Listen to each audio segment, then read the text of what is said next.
باب قول الله ونضع الموازين القسط ليوم القيامة وأن أعمال بني آدم وقولهم يوزن. وقال مجاهد القسطاس العدل بالرومية ويقال القسط مصدر المقسط وهو العادل وأما القاسط فهو الجائر.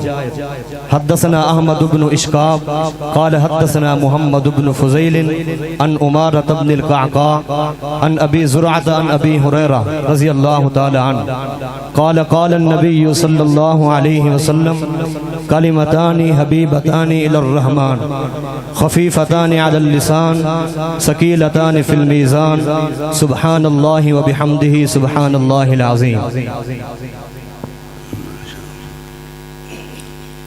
إن الحمد لله نحمده ونستعينه ونستغفره ونعوذ بالله من شرور أنفسنا ومن سيئات أعمالنا. من يهده الله فلا مضل له ومن يضلل فلا هادي له وأشهد أن لا إله إلا الله وأشهد أن محمدًا عبده ورسوله. أما بعد فإن خير الحديث كتاب الله وخير الهدي هدي محمد صلى الله عليه وسلم وشر الأمور محدثاتها وكل محدثة بدعة وكل بدعة ضلالة وكل ضلالة في النار. قابل احترام علماء کرام، معزز حاضرین، یہ مجلس صحیح بخاری کی تعظیم تکریم کا بہت بڑا مظہر ہے. امت محمد صلی اللہ علیہ وسلم کی طرف سے اس طرح کا اہتمام اس کتاب کے لیے بھی اور صاحب کتاب کے لیے بھی بہت بڑا اعزاز ہے. واحد کتاب ہے جس کی اختتام پہ اس طرح کی مجلسیں قائم ہوتی ہیں اور اس میں کتاب کا بھی تذکرہ ہوتا ہے. صاحب کتاب پہ بڑی دعائیں اور بڑی ان کے لیے نیک جذبات علماء امت اور عوام امت کی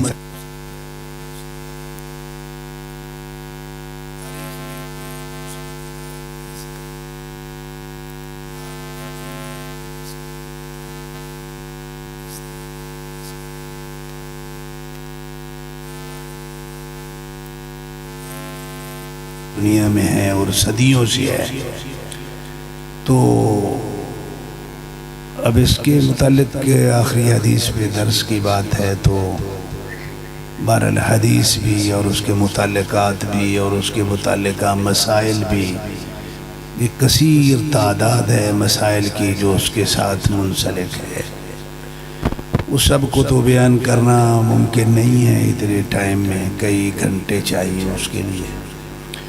تو میں کچھ مسائل امام بخاری رحمۃ اللہ علیہ کے متعلقہ اور کچھ صحیح بخاری کے متعلقہ اور پھر آخر میں جو حدیث شریف ہے اللہ کے رسول صلی اللہ علیہ وسلم کا فرمان ہے کلمتان حبیبتان الی الرحمن، پھر اس کی جو ہے وہ وضاحت ہوگی، اس کی تفصیل جو ہے نا وہ بیان کریں گے انشاءاللہ.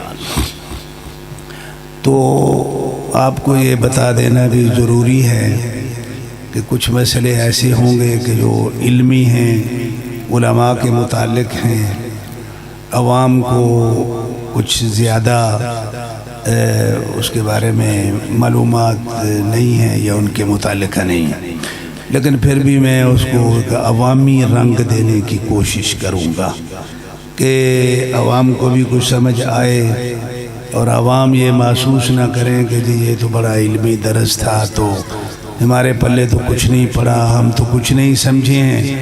تو میں کوشش کروں گا کہ کوئی مسئلہ ایسا نہ ہو جو آپ کی سمجھ سے بالا تر ہو یا آپ کہیں کہ یہ مسئلہ ہمیں سمجھ نہیں آیا.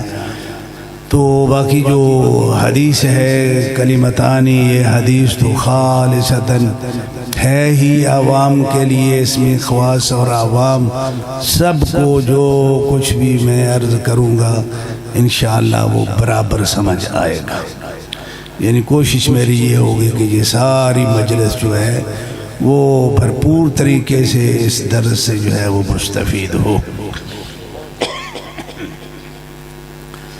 امام بخاری رحمۃ اللہ علیہ کی سیرت سے میں ان کی سیرت کا ایک پہلو جو ہے اس کی طرف ذرا توجہ دلاؤں گا، اور اس کا تعلق عوام سے بھی ہے، علماء سے بھی ہے، ہر ایک سے اس کا تعلق ہے، اور وہ بہت ہی تربیتی معاملہ ہے۔ بلکہ جس آدمی کی دینی زندگی میں، عملی زندگی میں وہ تربیت موجود نہیں ہے تو سچی بات یہ ہے کہ اس کا ایمان بھی جو ہے وہ بڑی حد تک بے سود اور بے مقصد جو ہے نا وہ ہو کے رہ جاتا ہے۔ اور وہ یہ ہے کہ امام بخاری رحمۃ اللہ علیہ نے یہ کتاب جب لکھی تو ان کے بارے میں معروف ہے کہ وہ احادیث جو اس میں درج کرتے اور جو ابواب قائم کرتے تو اس کے ساتھ 2 رکعتیں جو ہے وہ پڑھ لیتے، یعنی اپنے اللہ کے ساتھ بات کر لیتے، جس کو استخارہ آپ کہتے ہیں۔ تو اب مجھے یہ بتائیے کہ جو بندہ ہر معاملہ میں اپنے اللہ سے مشورہ کرتا ہے اور بالخصوص علمی معاملات میں کہ یا اللہ مجھے پتہ نہیں ہے، تجھے سارا پتہ ہے، تو میں تجھ سے یہ آخری اپنی محنتیں، اپنا علم، اپنی قدرتیں، اپنا اہلیت علمی ساری استعمال کرنے کے بعد مطمئن ہو گیا ہوں، لیکن آخری فیصلہ میں نے تجھ سے لینا ہے۔ اللہم انکا تعلم وانا لا اعلم، اللہم انکا تقدر وانا لا اقدر، اللہ تجھے سارا ہی پتہ ہے، مجھے کچھ نہیں پتہ۔ اللہ تو جو چاہے وہ کر سکتا ہے، میں تیری تو قدرت کے بغیر میں کچھ نہیں کر سکتا۔ اللہم انکا انت علام الغیوب، اللہ تجھ کو حقائق کا پتہ ہے، جو چیزیں ہم نہیں جانتے ہیں اللہ وہ تو جانتا ہے۔ بھائی یہ ہے وہ 2 رکعتوں کا جو ہے وہ خلاصہ، یعنی اس میں اور یہ تقرب الی اللہ، قربت اور اللہ کے ساتھ پیار اور محبت کا بہت اونچا مرتبہ ہے۔ یہ جو اللہ والے ہیں نا وہی یہ کچھ کرتے ہیں، جو ہم جیسے ہیں وہ انہوں نے تو کبھی کوئی نیت کی ہو، پروگرام بنایا ہو، تو ہم نے تو کبھی اللہ کو کبھی پوچھا نہیں۔ ٹھیک ہے نیک کام ہے، لیکن پھر بھی اللہ کے ساتھ بات تو کرنی چاہیے نا، اللہ سے پوچھنا تو چاہیے، اللہ کے ساتھ اس کے دفتر میں کوئی درخواست تو دینی چاہیے کہ یا اللہ اگر یہ ٹھیک ہے تو ٹھیک ہے، وہ بھی تیری وجہ سے، تو نے توفیق دی، میرا کمال نہیں ہے، اور اگر ٹھیک نہیں ہے تو اللہ مجھے جو ہے وہ معاف فرما دینا۔ یہ اللہ والوں کے کام۔ تو بھائی ایک تو میں امام بخاری رحمۃ اللہ علیہ کی سیرت کا یہ پہلو جتنا میں نے بیان کر دیا، بس اس پہ جو ہے نا وہ توجہ دیں، عوام بھی اور علماء بھی، ہر طبقے کے لوگ، ہر مسلمان کلمہ گو پہ ضروری ہے کہ اپنے اللہ کے ساتھ وہ منسلک رہے، اس طرح کی دعوات میں، اس طرح کی دعاؤں میں اللہ کے ساتھ جو ہے نا وہ تعلق رکھے۔ اور پھر اللہ بھی جو ہے نا، جو آدمی اللہ کے ساتھ یہ معاملہ فٹ کر دیتا ہے، اللہ تعالیٰ اس کی بڑی مدد کرتے ہیں۔ اور میں یہ سمجھتا ہوں کہ اس کتاب کی جو مقبولیت ہے اور اس کو جو اللہ رب العالمین نے شرف عطا فرمایا وہ اسی وجہ سے عطا فرمایا، کیونکہ ان کے علاوہ کوئی کتاب معروف بڑی ایسی نہیں ہے جس کے مؤلف کے بارے میں یہ پتہ ہو کہ وہ اس طریقے پہ احادیث کو جو ہے وہ اپنی ساری محنتیں اور اپنے ساری طاقتیں استعمال کرنے کے بعد پھر وہ اللہ کے ساتھ بھی کوئی معاملہ جو ہے وہ بناتے ہیں، تو ان کو بھی اللہ نے بڑا شرف عطا فرمایا، بڑی مقبولیت دی، لیکن اس میں یہ ایک خصوصیت ہے جس کی وجہ سے اللہ نے اس کو سب سے اوپر جو ہے نا وہ رکھ دیا۔ تو بہرحال یہ عادت جو ہے وہ ہونی چاہیے۔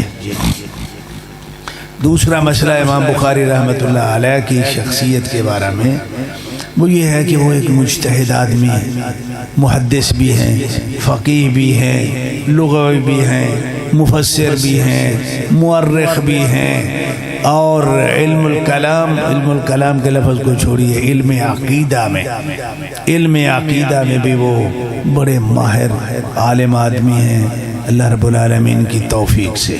تو امام بخاری رحمۃ اللہ علیہ کے بارے میں ایک مسئلہ جو ہے وہ عموماً جو دوسرے مذاہب والے لوگ ہیں، حنفی، شافعی، مالکی، وہ یہ مسئلہ جو ہے نا وہ بیان کرتے ہیں کہ آیا امام بخاری رحمۃ اللہ علیہ کیا یہ شافعی تھے یا حنفی تھے یا مالکی تھے، حنبلی تھے، کیا تھے؟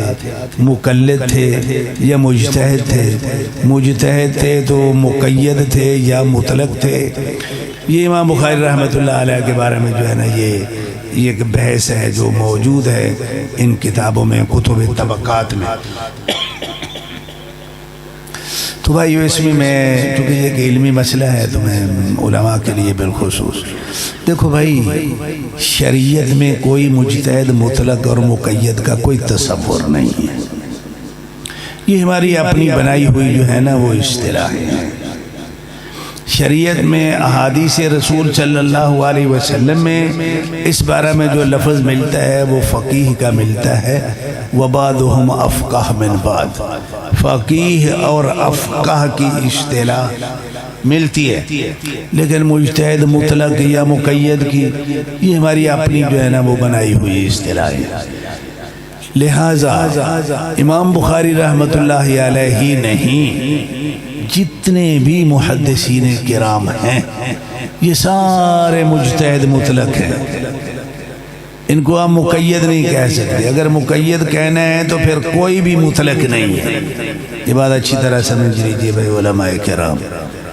اب اصل میں بات یہ مطلق مقید کی آئی یہاں سے کہ یہ جو مقلدانہ ذہنیت ہے نا، تو انہوں نے پھر یہ کہ جی امام شافعی تو مجتہد مطلق ہو گیا، امام احمد بھی ہو گئے، مالک بھی ہو گئے، اور ابو حنیفہ بھی ہو گئے، ان کے مقلدین بھی ہو گئے۔ اب کسی اور کے ساتھ مجتہد مطلق کا لفظ وہ برداشت نہیں کرتے ہیں، تو دوسروں کو پھر وہ مقید کر کے یعنی کسی نہ کسی ذریعے سے انہی طریقوں کے اندر ہی ان کے متبعین میں ہی جو ہے نا وہ شمار کرنے کی کوشش کرتے ہیں۔ مجتہد مطلق کی تعریف یہ کرتے ہیں کہ جی جس کے اصول اپنے ہیں، قاعدے اپنے ہیں، طریقہ اپنا ہے، عقل اپنی ہے، اجتہادی رنگ صلاحیت اس کی جو ہے وہ اپنی ہے، تو اس کو مجتہد مطلق کہتے ہیں۔ وہ میاں اس طرح کا مجتہد مطلق دنیا میں آج تک کوئی پیدا ہوا ہی نہیں کہ جس کا سب کچھ ہی اپنا۔ بھائی کس کا سب کچھ اپنا ہے؟ جس کو بھی آپ مجتہد مطلق کہیں گے اس نے آدھے سے زیادہ علم تو اپنے اساتذہ سے جو ہے نا وہ لیا ہوا ہوتا ہے، اور اب بھی یہ سلسلہ ایسے ہی جاری ہے۔ یہاں جو طالب علم پڑھتے ہیں جتنے بھی امام وقت بھی بن جائیں تو ان کا علم کہاں سے انہوں نے لیا؟ جن مشائخ سے پڑھا ان سے لیا نا۔ امام ابو حنیفہ رحمۃ اللہ علیہ وہ تو ان کے خود ساتھی جو ہے نا وہ لکھتے ہیں کہ کان شدید الاتباع لمذہب اہل الکوفہ، یہ اہل کوفہ کے مذہب کے وہ بڑے شدت سے جو ہے وہ متبع تھے۔ جو شدت الاتباع ہے اسی کو تقلید کہتے ہیں، اور کیا ہوتی ہے؟ تو آپ نے ان کو مجتہد مطلق بنا رکھ دیا۔ تو ان معنوں میں یہ ایسی یعنی ایک اصطلاح ہے جس کو بس وہ چلائے جا رہے ہیں، لیکن جب اس کی حقیقت میں جائیں، اس کو ذرا تطبیق کے دائرے میں ذرا تھوڑا سا اس کو کھنگالیں کوئی، تو اندر سے کچھ بھی نہیں نکلتا۔ تو بہرحال بھائی امام بخاری رحمۃ اللہ علیہ بالکل مجتہد مطلق ہے، کوئی مقید نہیں ہے، نہ وہ شافعی تھے، نہ وہ حنبلی تھے، نہ وہ مالکی تھے، نہ حنفی تھے ہی نہیں کسی صورت میں۔ تو یہ امام بخاری رحمۃ اللہ علیہ کے بارے میں یہ ایک ان کی سیرت کا ایک جو ہے نا وہ پہلو ہے، یہ اس کے ساتھ لازمی تھا۔ دوسرا ایک مسئلہ اور بھی، آپ جو صحیح بخاری کو پڑھنے والے لوگ ہیں اور بالخصوص علماء اہل حدیث، وہ اس مسئلے پہ بہت توجہ دے بھائی۔ وہ یہ ہے کہ امام بخاری رحمۃ اللہ علیہ، آپ نے صحیح بخاری پڑھی دیکھا ہوگا، کتاب الایمان میں بھی، کتاب التوحید میں بھی، اکثر جو ابواب ہیں حدیث کو بیان کرنے سے پہلے، اس سے پہلے کوئی نہ کوئی اس سے مطابقت رکھنے والی جو آیات ہیں، ایک یا ایک سے زائد، اس کو ضرور جو ہے نا وہ درج کرتے ہیں. جس طرح کہ یہ آخری باب میں بھی انہوں نے جو ہے نا باب قول اللہ عز وجل ونزع الموازین القسط، تو یہ قرآنی آیت سے جو ہے نا ایک باب انہوں نے باندھا. آگے جو مسئلہ انہوں نے بیان کرنا ہے پھر وہ مسئلے کی بات ہے. تو اس کا کیا مطلب ہے؟ اس کے بارے میں بہت سارے جو کئی جو حجیت حدیث کے منکر لوگ ہیں تو وہ یہ بات کہتے ہیں کہ جی دیکھو امام بخاری نے تو خود جو ہے نا وہ عقیدے کی احادیث میں صرف حدیث پہ اعتبار نہیں کیا کہ عقیدے میں حدیث جو ہے وہ حجت نہیں ہے، حدیث جو ہے یہ ظنی ہوتی ہے اور عقیدے کے لیے جو ہے نا وہ یقین چاہیے. تو امام بخاری رحمۃ اللہ علیہ اسی وجہ سے حدیث ظنیات کو جو ہے وہ آیات قرآنیہ سے تقویت دے کے عقیدے میں اس کا اعتبار کرتے ہیں. تو یہ ان کا جو ہے نا وہ مذہب ہے. او بھائی یہ ان کا کوئی مذہب نہیں ہے، یہ ان کا امام بخاری رحمۃ اللہ علیہ نے ان کا تو مذہب ہی یہ ہے کہ جو حدیث محدثین کی شروط پہ پوری اترنے کے بعد صحیح کہلاتی ہے وہ قطعی یقینی ہوتی ہے، اور بالخصوص جب امت اس کے مطابق عمل بھی کر لے یا اس کی صحت میں اختلاف نہ ہو تو اس کے قطعی اور یقینی ہونے میں کوئی اختلاف، یہ محدثین کا عقیدہ ہے اور مذہب ہے. تو امام بخاری رحمۃ اللہ علیہ نے بلکہ یہ ثابت کرنے کے لیے کہ بھئی آپ لوگ کہتے ہیں یہ حدیثیں ہیں، یہ خبر واحد ہے، حجت نہیں ہے، تو امام بخاری رحمۃ اللہ علیہ نے آیات اس وجہ سے وہ ساتھ لائے. وہ یہ بتا رہے ہیں کہ دیکھو اگر یہ احادیث صحیح نہیں ہے، یقینی نہیں ہے، قطعی نہیں ہے، حجت نہیں ہے، تو یہ قرآن کے ساتھ ساتھ کیوں چل رہی ہے؟ پھر قرآن میں اور حدیث میں اختلاف ہونا چاہیے، تضاد ہونا چاہیے، اختلاف ہونا چاہیے. ایک ہی مسئلہ ہے، حدیث کچھ کہہ رہی ہے اور قرآن جو ہے وہ کچھ کہہ رہی ہے. بلکہ حقیقت یہ ہے کہ جتنے بھی عقائد کے دقیق سے دقیق ترین جو معاملات ہیں وہ معاملات جو احادیث سے ثابت ہیں تو قرآنی آیات بھی اس کی جو ہے نا وہ مؤید ہیں، قرآنی آیات بھی اس کی جو ہے نا وہ تائید کر رہی ہیں. امام بخاری رحمۃ اللہ علیہ نے تو یہ جو ہے نا یہ ان کا طریقہ کار ہے، یہ مذہب ہے ان کا. یہاں بھی میں ایک اور بات جو ہے نا وہ تھوڑی سی علمی ہے لیکن اختصار کے ساتھ وہ میں بیان کروں گا، اور جو علماء اہل حدیث ہیں ان سے میں گزارش کروں گا کہ وہ اس پہ ذرا توجہ دیں. وہ یہ ہے کہ دیکھو جی یہ ایک وقت ایسا تھا کہ جب منطق اور فلسفے کی کتابیں ترجمہ ہو کے آئیں اور مسلمانوں نے جہاں بہت سارے عقائد ان کتابوں سے لیے اور اللہ کی معرفت کا جو معیار ہے اس کو ہی تبدیل کر کے رکھ دیا، وہیں پہ یہ جو خبر اخبار ہیں اس کے بارے میں جو ہے نا وہ دو اصطلاحیں ان کتابوں میں آئیں. علماء اس پہ غور کریں، بھائی میری بات دھیان سے سنو گا نا، بہت سننے والی بات ہے. دو اصطلاحیں معرض وجود میں ان کتابوں سے لی گئیں.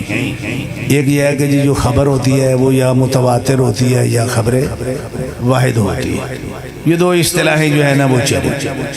اچھا اس سے پہلے محدثین کے ہاں یہ ان کی اصطلاح نہیں تھی، نہ ان کی اصطلاح ہے نہ یہ مسلمانوں کی اصطلاحی اختراع ہے. یہ بات اچھی طرح جو ہے وہ سمجھے.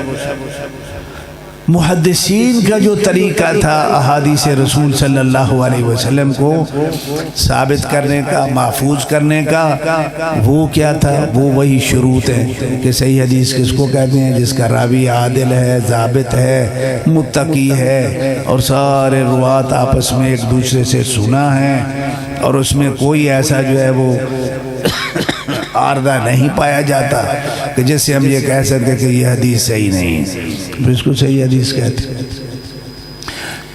اور اس بنیاد پہ پھر احادیث کی اصطلاحیں صحیح ہے، حسن ہے، اور آگے جو ہے نا وہ مقبول کی قسمیں ہیں، مردود کی قسمیں ہیں۔ جیسے جیسے وہ شروط الصحہ کم ہوتی جائیں گی ویسے ویسے اس میں اصطلاح جو ہے وہ بدلتی جائے گی۔ اب ان کے ہاں صرف دو اصطلاح ہیں، ایک ہے خبر واحد اور ایک ہے متواتر۔ بھائیو یہ بات اچھی طرح سن لو،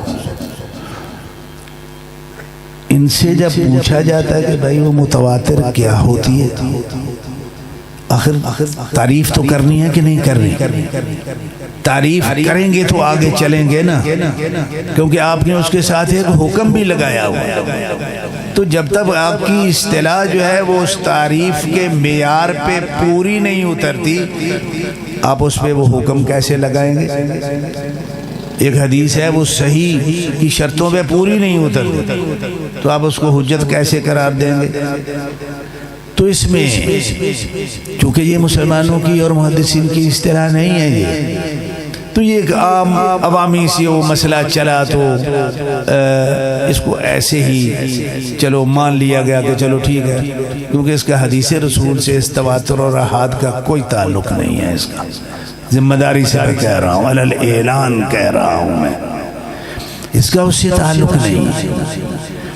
اور عوامی تھی ایک بات، تو وہ عوامی وہ پھر آگے علوم میں داخل ہوتے ہوتے ہوتے ہوتے وہ پھر خاصیت کی مد میں جو ہے نا وہ چلی گئی، لیکن اس کے نقصانات جو ہے نا وہ بہت ہوئے، بہت زیادہ نقصانات ہوئے۔ نقصانات علم حدیث کا یہ ہوا کہ پھر جب ان دونوں لفظوں کو قبول کیا گیا تو ہوا یہ کہ متواتر کس کو کہتے ہو جی؟ اتنے راوی بیان کریں کہ جتنوں کا جھوٹ پہ متفق ہونا محال ہے، وہ یار وہ اتنے کتنے ہوتے ہیں؟ وہ جی بس وہ بڑے ہی ہوتے ہیں، وہ بڑے کتنے ہوتے ہیں یار؟ کوئی حد؟ 100 50 10 20 30 ہزار 1200 لاکھ کروڑ ارب کتنے ہوتے ہیں؟ وہ کہتے جی یہ یعنی ہمیں پتا کہ کتنے ہوتے ہیں۔ اللہ کیا دکھ کی بات ہے۔ ہم تو جب کوئی خبر کا یقین ہو جاتا ہے تو ہم کہتے ہیں کہ یہ متواتر ہو گئی ہے۔ شاباش شاباش، بڑی اچھی اصطلاح آپ لوگوں نے بتائی۔ اب یقین ہو گیا، بھائی یقین کی کیا بات ہے؟ یقین کا ایک خبر آپ کہتے ہیں یہ یقین ہے میرے نزدیک کہ صحیح ہے، میں کہتا ہوں یار مجھے یقین ہے کہ یہ جھوٹ ہے، پھر کیا کریں گے؟ تو جب تک یہ متواتر کی کوئی تعریف نہیں بنتی، تعداد کے حساب سے تو نہیں بنی۔ کسی نے کہا 5، انہوں نے کہا نہیں یار نہیں، 10 100 سینکڑوں کے حساب سے۔ اخیر یہ نتیجہ ان لوگوں نے نکالا کہ بھائی عدد کی بنیاد پہ ہم تواتر کا تعین کر ہی نہیں سکتے، کیونکہ جتنی تعداد بھی آپ تصور کر لیں عقل ان کا جھوٹ پہ متفق ہونا جائز سمجھتی ہے۔ اچھا متواتر کی جو ہے نا وہ تعین تعریف کی حساب سے نہیں ہو سکی تو خبر واحد کس کو کہیں گے آپ؟ کیونکہ اس کی تعریف میں تعین ہوگا تو خبر واحد بھی بنے گی نا۔ آپ کہتے ہیں یہ متواتر 10 ہوتی ہے تو کیا ہوگا؟ متواتر 10 کی ہے تو خبر واحد 9 کی ہو گئی، تعین ہو گیا۔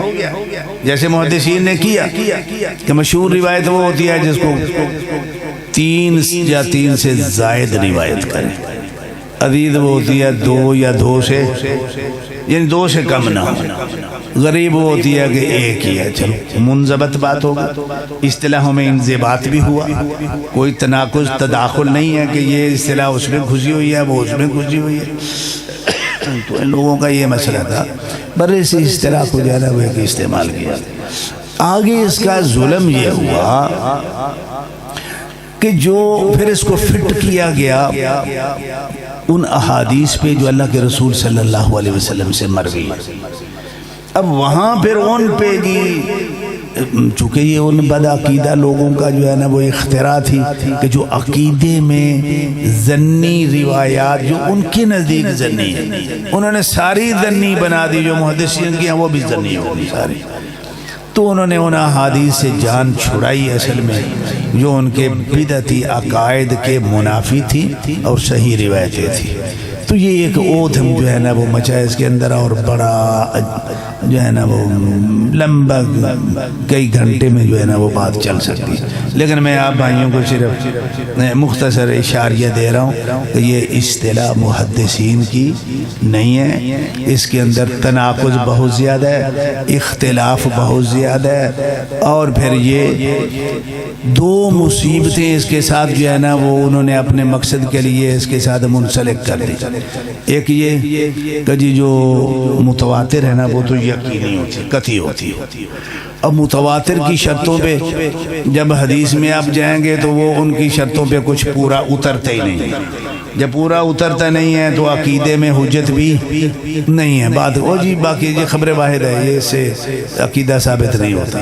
تو یہ احادیث عقائد کو جو ہے نا وہ رد کرنے کے لیے یہ کچھ کیا انہوں نے. لیکن غفلت اس میں یہ ہوئی کہ بطور اصطلاح یہ عموماً عقیدے کی کتابوں میں، فقہ کی کتابوں میں اسی اصطلاح کو وہ لوگ زیادہ اہل الرائے متکلمین یہ زیادہ استعمال کرتے ہیں. لیکن بہت سارے محدثین یا علم حدیث کے ساتھ منسلک جو علماء ہیں انہوں نے بھی اس کو اپنی علمی زبان میں اس کا جو ہے نا وہ کچھ کر لیا استعمال، جس سے اس تقسیم اصطلاح کو ایک تبرک جو ہے نا وہ حاصل ہو گیا. عملی طور پہ مجھے پہلے محدث جس نے حدیث میں کتاب لکھی اور آج تک کے جو محدثین ہیں ان کی کتابوں میں آپ دیکھیں کبھی کسی نے متواتر اور خبر واحد کی ناموں سے کسی حدیث پہ حکم نہیں لگایا. امام بخاری نے لگایا جتنی کتاب. آخر میں آپ دیکھ لیجئے کہ اس زمانے میں جو محدثین، البانی رحمۃ اللہ علیہ نے کتنی حدیثیں جو ہے نا وہ صحیحہ اور ضعیفہ کے نام پہ کسی ایک حدیث پہ انہوں نے کہ یہ متواتر ہے، یہ خبر واحد کا حکم لگایا انہوں نے؟ نہیں. یہ صحیح ہے، یہ ضعیف ہے، یہ مرسل ہے، یہ موضل ہے. جو محدثین کی علمی زبان ہے، ان کی جو فنی زبان ہے اس میں بات کی ہے انہوں نے. پیچھے آپ چلے جائیں کبار محدثین جو فقہ کی کتابیں بھی لکھتے ہیں اور پھر احادیث پہ احکام بھی لگاتے ہیں، یہی کہ ھذا حدیث صحیح وقد صح عن الرسول صلی اللہ علیہ وسلم. یہی محدثین اپنی کتابوں میں ان اصطلاحوں کو استعمال کرتے ہی نہیں. اس لیے بھائی یہ ایک بہت بڑا فتنہ ہے کہ علمی طور پہ جو داخل ہوا اور اس نے حدیث کو نقصان کیسے پہنچایا.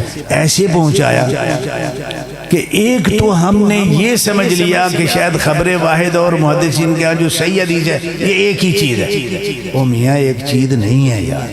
جو خبر واحد منطقیوں فلسفیوں کی اصطلاح ہے اس میں تو صحیح اور غلط اور ضعیف کا کوئی پتہ ہی نہیں ہوتا.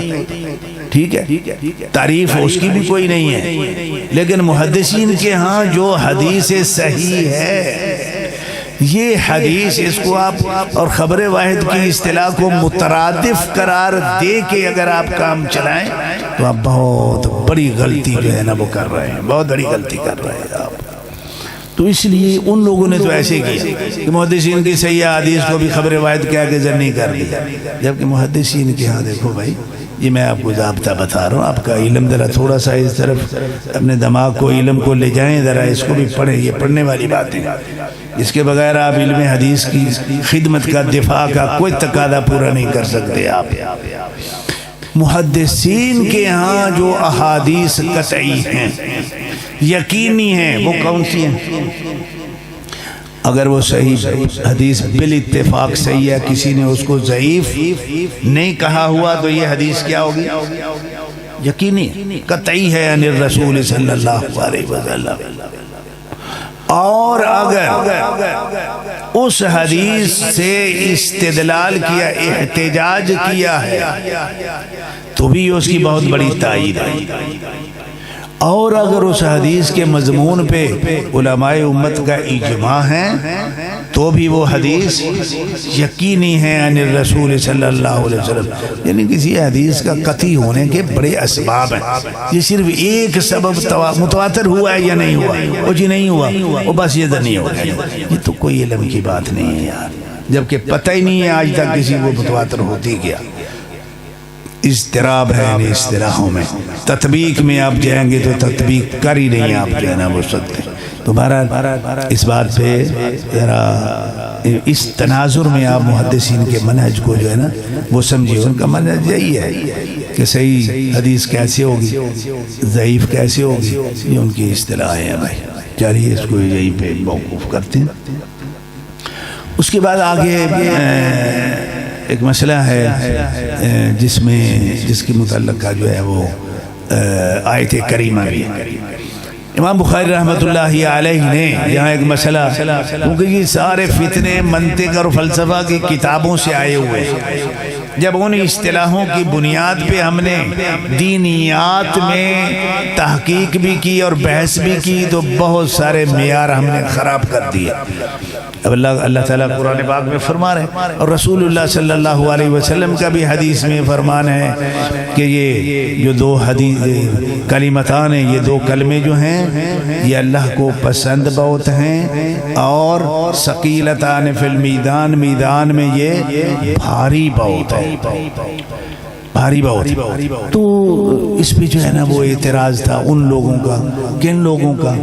ان لوگوں کا کہ جو دین کو اور عقیدے کو سمجھتے ہیں تو منطق اور فلسفہ کی اصطلاحوں کے ذریعے اللہ کو پہچاننا شروع کرتے ہیں، تو منطقی اور فلسفی نظریات کی بنیاد پہ، دلائل شریعہ کی بنیاد پہ نہیں۔ ایسی صورت میں مسلمانوں کا اللہ اور ہے اور ان منطقیوں فلسفیوں کا اللہ اور ہے بھائی۔ جو ان کا اللہ ان کے قاعدے کے مطابق جو اللہ بنتا ہے ہمارے وہ بارے میں ہے ہی نہیں۔ میں آگے وضاحت کرتا ہوں جا کے۔ تو ان کا ایک اعتراض تھا کہ جی وزن کیسے ہو سکتا ہے، جی وزن نہیں ہو سکتا، وزن تو دیکھو نا میں بول رہا ہوں تو یہ تو جو الفاظ ہیں، کلام ہے، ساری ہوا میں تحلیل ہو رہی ہے، ہم اس کو کہیں پکڑنا چاہیں پکڑ نہیں سکتے، کہیں کسی ڈبے بوتل میں بند کرنا چاہیں تو وہ ہو نہیں سکتی، یہ اس زمانے کی بات ہے۔ اب مجھے یہ بتائیے کہ اب وہ ہو جاتی ہے کہ نہیں ہو جاتی؟ کہیں کسی ڈبے میں کسی ڈال رہے ہیں آپ، یہ جو آپ ریکارڈنگ کر رہے ہیں تو یہ ہو رہا ہے نا محفوظ، پھر کیا یہ کیا بات ہوئی؟ وہ ایک عرض اور جوہر کا جو ہے نا وہ مغالطات تھے جس کی وجہ سے انہوں نے اپنا دین ایمان برباد کیا۔ دوسری بات یہ ہے کہ دیکھو جو مومن بندہ ہوتے ہیں وہ اس طرح کی عقل کی بنیاد پہ، جو عقل میں آیا مان لیا، جو عقل میں نہ آیا اس کو نہ مانا، یہ مومن بندے کی یہ پرابلم نہیں، مومن بندے کی یہ مشکل نہیں۔ مجھے یہ بتائیے کہ یہ اعمال کا جو وزن کرنا کس نے؟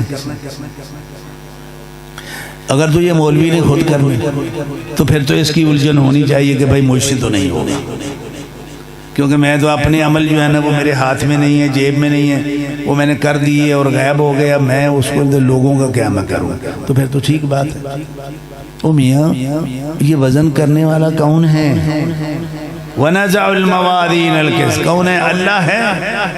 ان اللہ عَلَىٰ كُلِّ شَيْءٍ قَدِيرٌ۔ صحابہ نے کبھی انگلی نہیں اٹھائی کہ یا اللہ یا رسول اللہ یہ وزن کیسے ہوگا، انہوں نے نہیں، تابعین نے نہیں۔ بعد میں جب منطق فلسفہ کا فتنہ داخل ہوا مسلمانوں کے علوم میں، پھر یہ باتیں اٹھی یار یہ عقل نہیں مانتی، یہ کیسے ہو سکتا ہے، وہ کیسے ہو سکتا ہے۔ او بھائی تو شریعت کو شریعت کے اصولوں کے تحت سمجھے گا، کوئی بھی الجھن نہیں ہے۔ غیر شرعی اصولوں کے تحت تو سمجھنے کی کوشش کر، تجھے کچھ بھی سمجھ نہیں آئے گا، گمراہ ہو جائے گا تمہارا حال۔ تو یہ چونکہ آگے حدیث میں بھی وہ تذکرہ ہے ثقیلتان فی المیزان، تو امام بخاری رحمۃ اللہ علیہ نے قرآن کی آیت جو ہے نا وہ لا کے سب کچھ جو ہے نا اس کی تائید میں، کہ دیکھو یہ خبر واحد آپ اس وجہ سے رد کرتے ہیں تو یہ آیت جو ہے نا اس کی تائید میں موجود ہے۔ تو یہ اس کا تھوڑا سا پس منظر ہے جو میں نے اختصار سے جو ہے نا وہ بتا دیا۔ اس کے بعد آ جاتی ہے اس حدیث کی سند. تو سند میں نے کوئی راویوں پہ بحث نہیں کرنی، میں ابو ہریرہ رضی اللہ تعالی عنہ پہ. ابو ہریرہ رضی اللہ تعالی عنہ ان کو جو ہے وہ بالخصوص جو حنفی علماء ہیں انہوں نے کہا ہوا ہے کہ یہ غیر فقیہ تھا. غیر فقیہ کا مطلب یہ ہے کہ اس کو کوئی دین کی کوئی خاص سمجھ بوجھ نہیں تھی، اس کی وہ دقت نہیں تھی، کبھی کوئی صحیح جو ہے نا وہ، اور نہیں تو یہ غلطیاں بہت کرتا ہے یہ غیر فقیہ جو ہے نا وہ آدمی. تو چلو اب یہ اپنی جگہ پہ ایک مسئلہ بڑا تفصیلی ہے، یار فقہ ہوتی کیا ہے، وہ کون سی فقہ ہے جو حنفیوں کے پاس ہے، وہ کون سی فقہ ہے جو ابو ہریرہ کے پاس ہے. باقی ساری امت اس کو کبار فقہا میں سے تسلیم کر دیا، لیکن حنفی انہوں نے بعد نے کہا کہ یہ فقیہ. اس کا مطلب یہ ہوا کہ حنفیوں کی ہاں فقہ کا تصور اور ہے، اور باقی جمہور امت کے ہاں فقہ کا تصور اور ہے. تو تھوڑی سی اس پہ بات بھائی سمجھنی چاہیے. دیکھو بھائی فقہ یا تفقہ جو ہے یہ قرآنی اصطلاح ہے، شرعی اصطلاح ہے. جس طرح اقیموا الصلاۃ، اقیموا قرآنی اصطلاح ہے، باقاعدہ یہ اصطلاح ہے. یہ لغت سے ہٹ کے زائد کچھ معانی ہیں جو اقیموا کے اندر شامل ہیں. الصلاۃ یہ بھی ایک شرعی اصطلاح ہے. اب وہ اقیموا کیسے ہوگا، الصلاۃ کیسے پڑھنا ہے، وہ شریعت بتائے گی تو تبھی وہ شرعی ہوگا نا. ہم اپنی طرف سے نہیں ہے اقیموا کے تقاضے جو ہے نا وہ مرتب کر سکتے اور نہ جو ہے نا وہ صلاۃ کا مفہوم ہم بیان کر سکتے. اسی طرح جو فقہ ہے یہ بھی ایک اصطلاح ہے شریعت.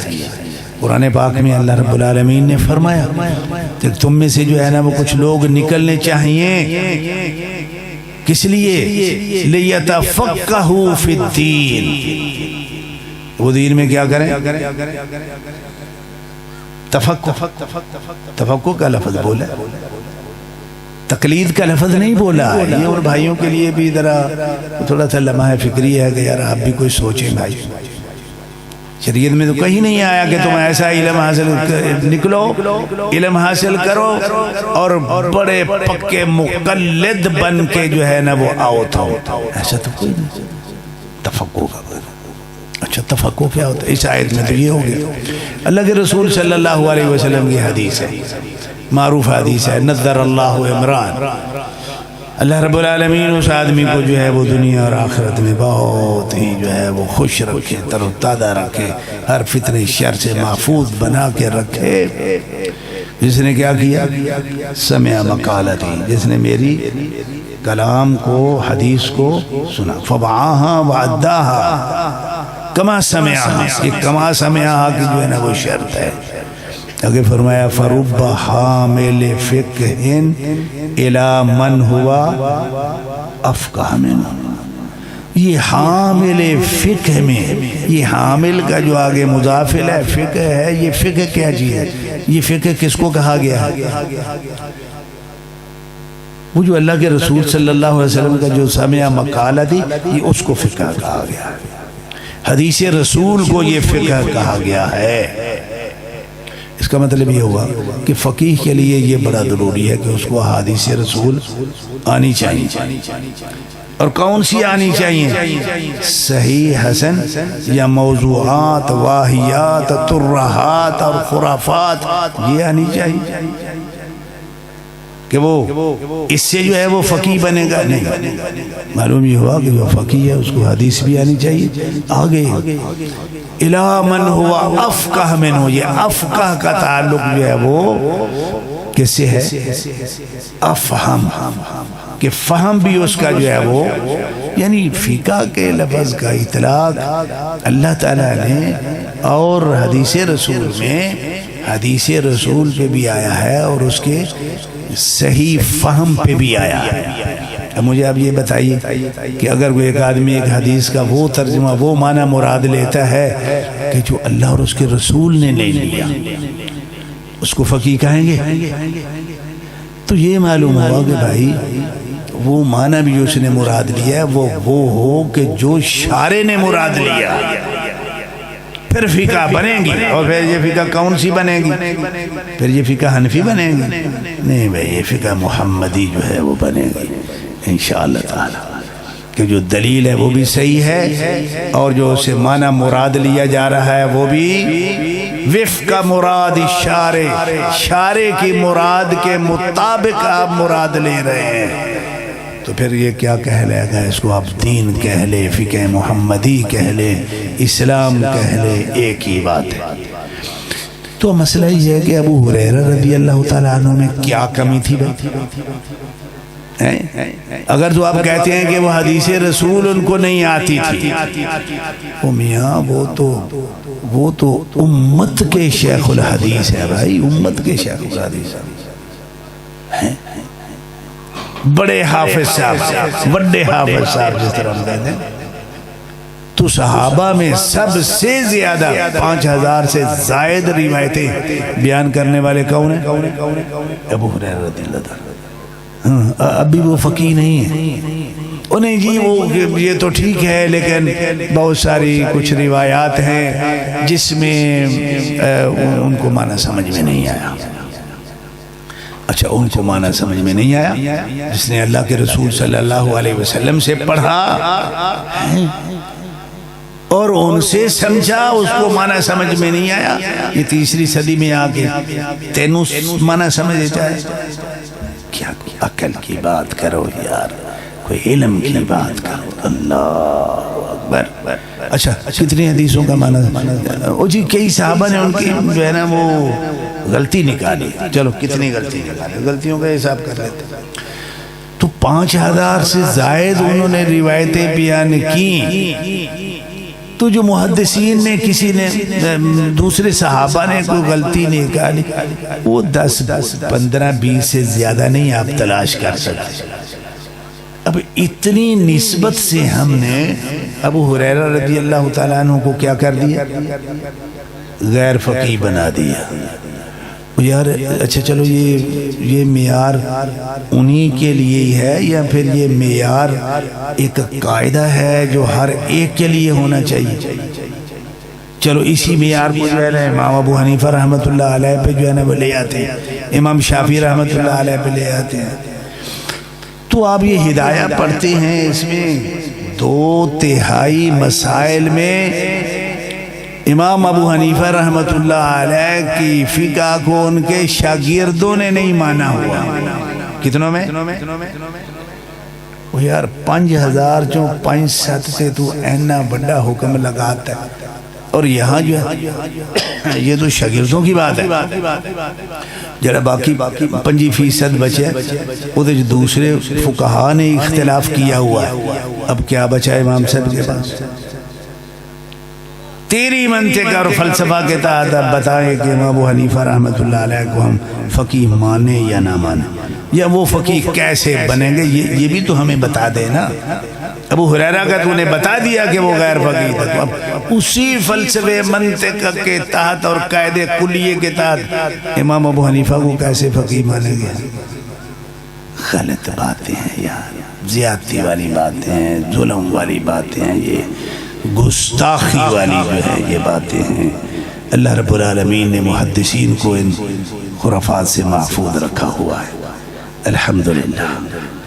ہم یہ کبھی نہیں کہہ سکتے کہ حماد بن ابی سلیمان کا شاگرد تو فقیہ الامہ ہے اور محمد رسول اللہ صلی اللہ علیہ وسلم کا شاگرد غیر فقیہ۔ ہم نہیں کہہ سکتے، ہم میں حوصلہ نہیں ہے۔ ہماری غیرت ایمانی رسول اللہ صلی اللہ علیہ وسلم سے اور ان کی کامل مکمل استاذی کے تقدس کے یہ منافی ہے کہ ہم ان کے شاگردوں کے بارے میں یہ کہیں گے، اس کو بات سمجھ میں نہیں آئی۔ تجھے بات سمجھ میں آئی؟ اللہ، اور یہ سارے معاملات کے پیچھے کارستانی کس چیز کی ہے؟ وہی کہ جی یہ فلاں حدیث جو ہے چونکہ یہ متواتر نہیں ہوئی، عقل کے خلاف ہے، متواتر ہوئی نہیں ہے، یہ خبر واحد ہے، عقل کے خلاف ہے، لہذا اس کا یہ مطلب نہیں ہے۔ جن بھائیوں کو کچھ مغالطہ ہے نا یہ متواتر اور احاد کی تقسیم کے بارے میں، اور اس کے نقصانات، اور اس نے جو ہے نا وہ دین کا اور نصوص کا معنی کے لحاظ سے، ثبوت کے لحاظ سے، اثبات کے لحاظ سے ستیہ ناس کتنا کیا ہے، احکام میں بھی اور عقائد میں بھی اور ایمانیات میں بھی۔ جو اس کا ادراک نہیں کر پا رہے ان کو اس کا ادراک کرنا چاہیے، ان کو میں گزارش کر رہا ہوں۔ تو چلیے دیکھو بھائی، یہ میں تھوڑی سی بات جو ہے نا وہ کر دوں، یار فقہ ہوتی ہے۔ ابو ہریرہ میں یہ بھی ایک فقہ کی نوعیت ہے، اس میں عوام کو بھی سمجھ آئے گی بات اور علماء کو بھی بات سمجھ آئے گی۔ اس فقہ کی بھی ایک طرح کی فقہ ہے، اس کو بھی سمجھو۔ ابو ہریرہ رضی اللہ تعالی عنہ سے امام بخاری رحمۃ اللہ علیہ الادب المفرد کے شروع میں 35-40 احادیث کے ہی اندر شاید ایک روایت بیان کی۔ تو میاں فقہ تو وہ ہوتی ہے جیسے انسانیت زندہ ہو جائے، فقہ وہ نہیں ہوتی جو صرف کاغذوں میں کتابوں میں دفن ہو گئی، کوئی پڑھے گا تو پڑھے گا، نہیں پڑھے گا تو نہیں پڑھے گا۔ ایک روایت بھی آئیں گے محمد ابن سیرین رحمت اللہ علیہ، وہ کہتے ہیں کہ ایک دن ہم ابو ہریرہ کے پاس بیٹھے ہوئے تھے، انہوں نے ایک بات کی، یہ بات سنو اور اس پہ عمل بھی کرو۔ وہ کہہ رہے تھے اللہم اغفر لے ابی ہریرہ، اللہ ابو ہریرہ کو معاف فرما دے، وَلِ أُمِّ ابی ہریرہ، اللہ ابو ہریرہ کی ماں کو بھی معاف فرما دے۔ اگلی بات ہے یار، وہ لوگ تھے اللہ کی قسم۔ آگے فرمایا وَلِمَنْ اسْتَغْفَرَ لَهُمَا، اور ہر اس بندے کو معاف فرما دے۔ میری یہ دعا صرف اپنے تک نہیں ہے، امی تک نہیں ہے، بلکہ اللہ میری یہ دعا ہے کہ جو بندہ ابو ہریرہ اور اس کی ماں کے استغفار کی دعا کرے، میں ابو ہریرہ اس کے لیے استغفار کی دعا اس دنیا میں چھوڑ کے جا رہا ہوں۔ کچھ سمجھ آئی بات آپ؟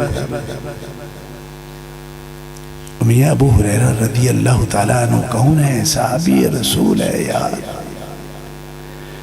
ہم نے کبھی سوچا کہ ہم اپنے ساتھ ساتھ ابو ہریرہ کے لیے بھی دعا کر دیں اپنی زبان، یا اللہ ابو ہریرہ کو بھی معاف کر دے، ابو ہریرہ کی اماں کو بھی معاف کر دے، اور اللہ تیرے صحابی نے ان کے لیے دعا کرنے والے کے لیے جو دعا کی ہوئی ہے، ابو ہریرہ کی دعا کی اور استغفار میں مجھے بھی شامل کر لے۔ بھائی بڑی بات ہے، اللہ اکبر۔ ہم لوگوں کو یہ سمجھ میں آنے والی بات نہیں ہے، لیکن یہ علمی لحاظ سے فقہ بڑی بات ہے، باتیں بڑی ہیں۔ فقہ کی یہ جو نوعیت ہے، اس کو بھی کبھی ہم نے جو ہے نا وہ سوچا۔ اسی طرح کی ایک بات امام شافعی رحمۃ اللہ علیہ، یقین کرو میں تو بعد دفعہ سوچتا ہوں کہ امام شافعی رحمۃ اللہ علیہ صرف یہ ایک بات کہہ کے باقی ساری فقہ جو ہے وہ آپ چھوڑ دیں، ایک مسئلہ ان کا آپ لے لیں، ان کے فقیہ الامت ہونے میں اتنا ہی کافی ہے۔ ان کی کتاب ہے الرسالہ، اس کے مقدمہ میں انہوں نے جس طرح مؤلفین کی عادت ہوتی ہے نا کہ پہلے اللہ کی تعریف بیان کرتے ہیں الحمدللہ رب العالمین، آگے پھر صلاۃ و سلام علی الرسول صلی اللہ علیہ وسلم، یہ مؤلفین کی ایک جو ہے نا وہ طریقہ کار ہے۔ تو انہوں نے سب سے پہلے اللہ رب العالمین کی جو ہے نا وہ تعریفات بیان کرنے کے بعد جب وہ والصلاۃ والسلام علی رسول اللہ پہ آئے، دو لفظ انہوں نے بولے، اللہ اکبر، جس سے پتہ چلتا ہے کہ یار عارف باللہ کتنے تھے اور محب رسول کتنے تھے۔ اخیر ہو گئی، جس طرح ہم بھی کہتے ہیں نا کہ یا اللہ نبی پاک صلی اللہ علیہ وسلم پہ لاکھوں درود و سلام ہوں، کروڑوں درود و سلام بھیج۔ انہوں نے کون سا صیغہ استعمال کیا؟ اللہ اکبر، انہوں نے کہا کلما ذکرہ الذاکرون وغفل عن ذکرہ الغافلون، یہ کہا، لکھا ہوا ہے۔ کیا معنی ہے اس کا؟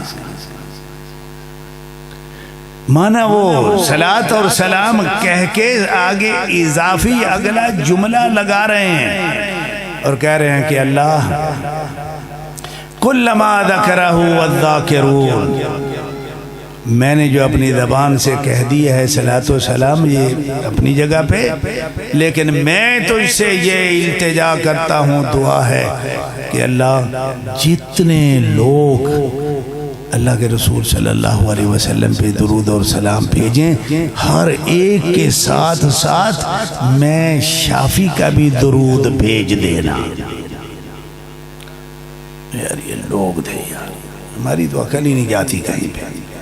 جب ہم جو ہے نا وہ ہم صلی اللہ علیہ وسلم کہتے ہیں نا، امام شافعی کہہ گئے ہیں، اپنے اللہ سے دعا کر گئے ہیں کہ جب بھی روئے زمین پہ کوئی صلاۃ اور سلام پڑھے ساتھ ساتھ میرا بھی سلام بھیج دینا۔ اللہ اکبر، قیامت تک جتنے لوگ صلاۃ اور سلام بھیجیں گے رسول اللہ صلی اللہ علیہ وسلم پہ، امام شافعی کا بھی سب کے ساتھ، میں کہہ رہا ہوں میرے کلما ذکرہ الذاکرون۔ اگلی بات ہے بھائی، اس سے پتہ چلتا ہے کہ امام شافعی رحمت اللہ علیہ ان کے اندر جو ہے وہ حب رسول اور اس کی غیرت کتنی تھی۔ اس کی فرمایا وَغَفَلَ عَنْ ذِكْرِهِ الْغَافِلُونَ، اللہ کبھی کوئی ایسا وقت آ جائے انسانیت میں کہ میرے نبی پہ درود بھیجنے والا کوئی نہیں ہے تو میں شافعی کا درود بھیجنا شروع کر دینا۔ اللہ اکبر، سوچئے، جائیے اس فقہ کی گہرائی پہ۔ وہ محدثین کی فقہ ایسی ہوتی ہے یار، وہ چونکہ چنانچہ والی نہیں ہوتی، اگر ایسے ہو جائے تو پھر گیا ہوگا، مگر ایسے ہو جائے تو پھر گیا ہوگا، نہ وہ ہونا نہ ہوانا، اور نہ جو ہے نا وہ کسی کے کھانے کی چیز نہ کسی کے پہننے کی چیز۔ محدثین کی فقہ ایسی نہیں ہوتی ہے، صحابہ کی فقہ ایسی نہیں ہوتی ہے، صحابہ کی فقہ ایسی ہوتی ہے۔ ایک اور صحابی کی فقہ میں آپ کو سنا دیتا ہوں، اس لیے سنا رہا ہوں کہ آپ بھی ذرا اس پہلو پہ آپ بھی ذرا غور کریں۔ اللہ کے رسول صلی اللہ علیہ وسلم بڑی عظیم بات ہے، بڑی، اللہ، اس سے پتہ چلتا ہے کہ صحابہ کرام کتنے عارف باللہ تھے۔ اور آج جو لوگ یا شیطان صحابہ کے پیچھے ہاتھ دھو کے پڑا ہوا ہے، گستاخی، ان کی قدر و قیمت کو گرانے کے لیے، ان کو مجرم بنانے کے لیے، ان کو گناہگار بنانے کے لیے، ناقابل اعتبار بنانے کے لیے شیطان صدیوں سے اتنا زور کیوں لگا رہا ہے، وہ بھی سمجھنے کی جو ہے نا وہ کوشش کریں۔ صحابی آئے، انہوں نے نماز پڑھی، اللہ کے رسول صلی اللہ علیہ وسلم تشریف فرما ہیں اور کچھ صحابہ بھی تشریف فرما ہیں۔ وہ آیا، اس نے نماز پڑھی، اور جب تشہد میں گیا تو وہاں جا کے اس نے دعا کرنا، جی ہم بھی دعا کرتے ہیں، کہتے ہیں اللہم انی اسألک، اللہ میں تجھ سے کچھ مانگنے لگا۔ تعلق باللہ کی جو فقہ ہے یار، ان کی ساری فقہ کی کتابیں پڑھ جاؤ، اگر تعلق باللہ کی فقہ وہاں سے نکل آئے مجھے پکڑ لینا۔ اصل فقہ تو یہی ہے، جو اللہ کو نہیں سمجھ سکا، جو اللہ کے ساتھ حساس ترین معاملات اس میں اس کو تفقہ نہیں ہے، جس کو محمد الرسول اللہ صلی اللہ علیہ وسلم کے ساتھ پیار اور محبت اور جذبات، اس کی جو ہے نا وہ راہ و رسم سے واقف نہیں ہے، کیا کرنا ہے اس کی فقہ کو ہم نے بھائی۔ تو کیا کہا اس صحابی نے؟ کہا اللہم انی اسألک، اللہ میں تجھ سے کچھ مانگنے لگا، اللہ، لیکن مانگوں گا بعد میں، پہلے میں تجھے یہ بتاؤں گا کہ میں تجھے کیا سمجھ کے مانگ رہا ہوں۔ میرا تیرے ساتھ رشتہ کیا ہے اور تیرا میرے ساتھ رشتہ کیا ہے، پہلے میں یہ دساں گا، پہلے میں یہ بیان کروں گا۔ کوئی بات سمجھ آ رہی ہے آپ کو؟ مانگوں گا بعد میں، لیکن میں پہلے یہ تو بتاؤں نا کہ میں تیرا کیا لگتا ہوں، تو میرا۔ اور یار جو لگتے ہیں وہ تو اپنا لگنا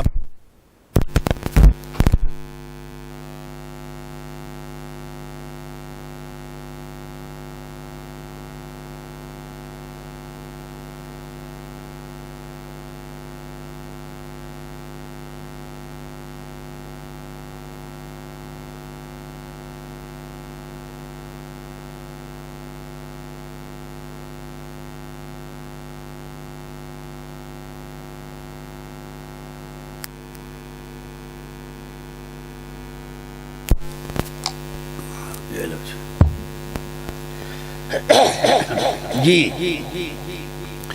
یہ فقہ ہے تعلق باللہ کی، کہ بندے کو پتا ہو کہ میں اللہ کا کیا لگتا ہوں اور اللہ میرا، پھر تو مزہ آئے نا۔ اور جو لگتا ہے اس میں کھرا ہونا ضروری ہے، سچا ہونا، جھوٹا نہیں کہ نام آئے تو واری واری جاؤں انگوٹھے چم چم کے ہوئے برا اجر کر اور سنت ایک تے عمل نہیں کرنا، یہ اس کو لگنا نہیں کہتے ہیں۔ اس کو اللہ اچھا کیا لگا، کہتے ہیں کہ لا الہ الا انت بأن لک الحمد۔ دیکھو یہ بات کیسی ہے کہ یا اللہ پہلے تو میں یہ بتاؤں گا کہ نہ آج میں پہلی مرتبہ مانگنے لگا ہوں اور نہ تو نے پہلی مرتبہ مجھے، تیرے مجھ پہ پہلے بھی بہت احسانات ہیں۔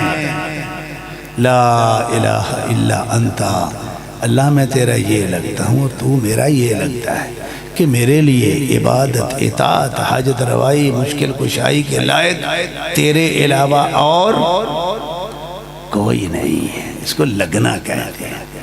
وہ اس میں سچے تھے نا، عبادت کے لائق، اطاعت کے لائق، حاجت روائی، مشکل کشائی کے لائق، وہ ان سارے دلی تعلقات میں کیا تھے؟ وہ کھرے تھے۔ مانگنے سے پہلے وہ جرت سے اور پیار سے اور محبت سے اپنے اللہ کے سامنے اس کا اظہار کرتے۔ اس کے بعد اس نے جو کہا المنان، اللہ میں تجھے یہ سمجھ کے مانگ رہا ہوں کہ کائنات کی ہر چیز پہ تیرے احسانات موجود ہیں۔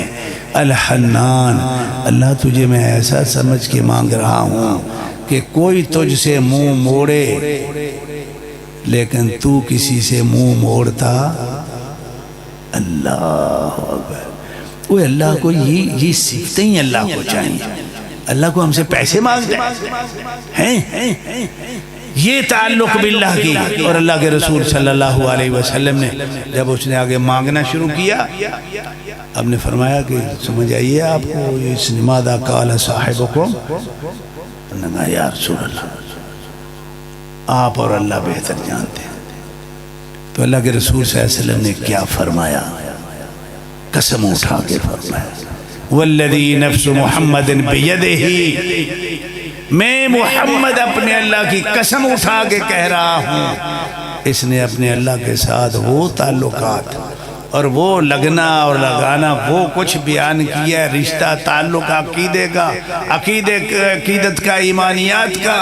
کوئی بندہ یہ کلمات استعمال کر کے اللہ سے مانگے اللہ اس کو دے ہی دے، اور جو دعا کرے وہ دعا لازماً قبول ہو۔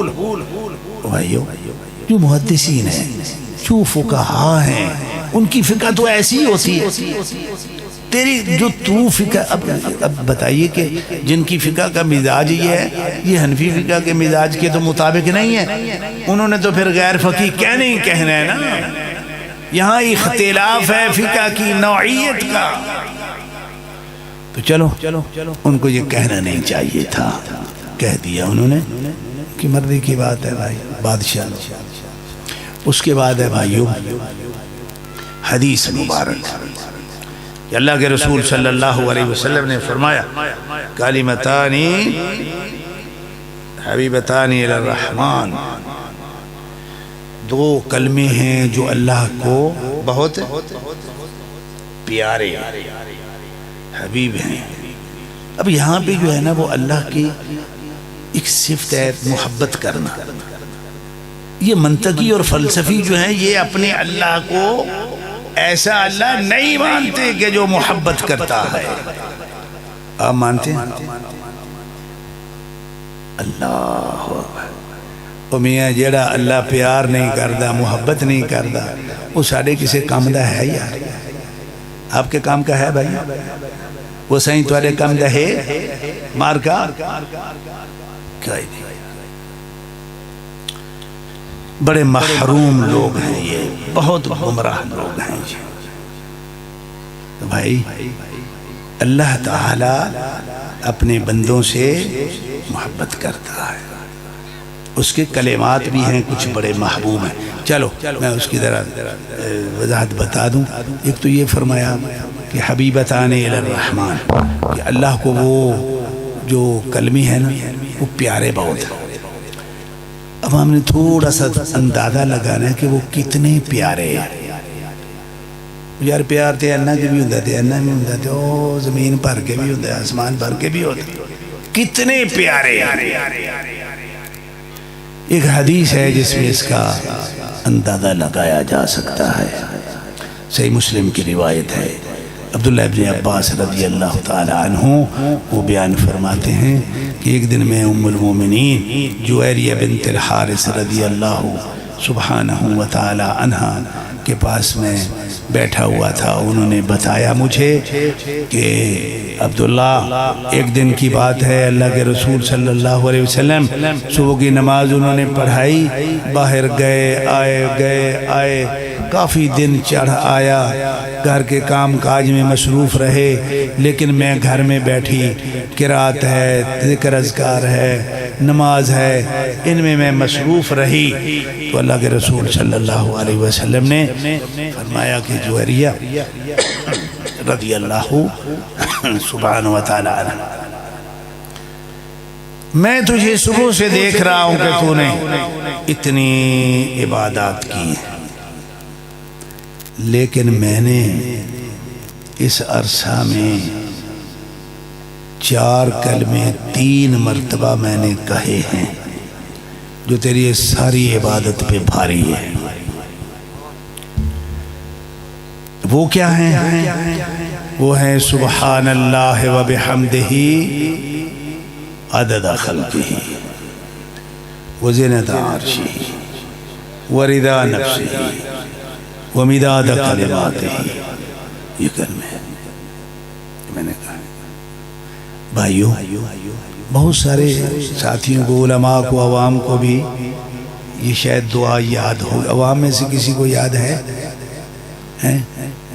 ماشاءاللہ ہے جی، اچھا۔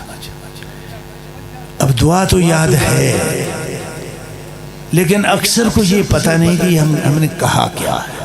اللہ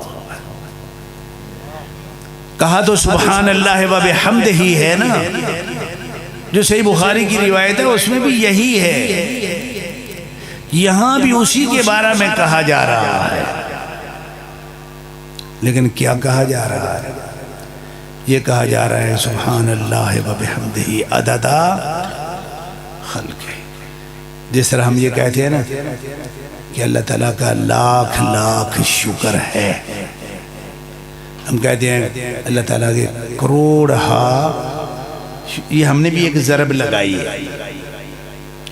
اچھا تو یہ سبحان اللہ و بحمدہ عدد خلقہ، اس کے ساتھ ضرب یہ ہے کہ اے اللہ میں اتنی مرتبہ سبحان اللہ و بحمدہ کہہ رہا ہوں جتنی تیری مخلوق کی تعداد ہے۔ یہ لفظ کہہ کے آپ نے مخلوق کی تعداد کے مطابق مقدار میں عدد میں آپ نے سبحان اللہ و بحمدہ اللہ کے ہاں لکھوا لیا۔ میاں نماز اگر آپ ایک پڑھیں تو آپ کہیں کہ عدد خلق ہی، اللہ نماز تو میں نے ایک پڑھی ہے لیکن تو میرے نیکیوں والے اعمال نامے نیکیوں میں لکھ لے کہ میں نے جتنی تیری مخلوق کی تعداد ہے اتنی مرتبہ پڑھی ہے، تو نماز کو یہ شرف حاصل ہے؟ نہیں ہے۔ ایک روزہ رکھ کے آپ کہیں عدد خلق ہی، اس کو یہ شرف ہے؟ نہیں ہے۔ ہاں اس کے ثواب میں زیادتی کے امکانات موجود ہیں۔ وہ جتنا سونا تساؤں کو پڑھسو اتنا ثواب زیادہ مل ویسے، دگنا بھی مل ویسے، 70 گنا بھی مل ویسے، لیکن روزہ یا نماز راہ سے ہکو گال صحیح ہے سائیں او عدد خلق ہی نہ تھی۔ یہ سبحان اللہ و بحمدہ کے ساتھ کچھ محبت کا آپ نے یہاں سے اندازہ حبیب بتانے ہیں نا، تو وہی ہمارا حق ہے کہ ہم بھی یہ احادیث رسول سے ذرا معلوم کریں کہ یہ حبیبتان تو ہیں تو کتنے محبوب ہیں، کیوں جتنے یہ قلب محبوب ہیں اسی لحاظ سے پڑھنے والا بھی محبوب ہوگا۔ یہ نہیں ہو سکتا کلمے تو اتنے محبوب ہیں اور پڑھنے والا محبوب، بشرطے کہ اس کا عقیدہ ان کلمات کے اندر جو کچھ ہے اس کے مطابق ہے، 100% مطابق ہے۔ اگر عقیدہ مخالف ہے تو ولا عدہ ولا کچھ نہ تھی۔ اللہ اکبر، پڑھو سبحان اللہ، عقیدہ ہو بے شرک اللہ، آنکھو اب حمدہ ہی کرو شرک اللہ نال کی میں گال بنا الٹا غضب تھی سے اللہ۔ چلو اس سے آپ اندازہ لگاتے رہیں۔ اگلی ایک بات فرمائے، دیکھو 4 انداز جو ہے نا وہ بیان فرمائے، یہ بڑی عجیب و غریب حدیث کہ ہم بھی جو آپس میں معاملات کرتے ہیں یا گن کے کرتے ہیں یا تول کے کرتے ہیں یا پیمائش سے کرتے ہیں یا پھر جو ہے نا وہ ہم کرتے ہی نہیں، وہ کہتے ہیں یار بھائی جو دینا ہے دے دے یار، چل تیرے نال کی حساب کرنا۔ یہ 4 باتیں یہاں تعداد میں گویا کہ اللہ رب العالمین نے ہمیں یہ اختیار دیا کہ اے بندے اگر تو کہنا چاہے کہ اللہ اتنا لکھ دے جتنے تیری مخلوق کی تعداد میں اتنے لکھ دوں گا، اور اگر تو یہ کہنا چاہے وزن کر کے وزن کے ساتھ تو یہ کہہ دے کہ اللہ جتنا تیرے عرش کا وزن ہے اتنا وزن ڈال دے، میں اتنا وزن ڈال دوں گا۔ بھائی کوئی پیار محبت دی کچھ چس آئی یا کہنا آئی ہے؟ اور منطقی فلسفی کو آکھے کہ اللہ محبت نہیں کرتا، وہ یار تو جان چھوڑ یار ہے باری۔ اللہ ہم تو اس اللہ کو ماننے والے ہیں جو پیار کرتا ہے، جو محبت کرتا ہے، اور جو ہمیں کہتا ہے کہ بندو تم مجھ سے محبت کرو تو محبت میں میری طرف اتنا آؤ گے میں اتنا آؤں گا۔ ہمیں ایسا اللہ چاہیے بھائی۔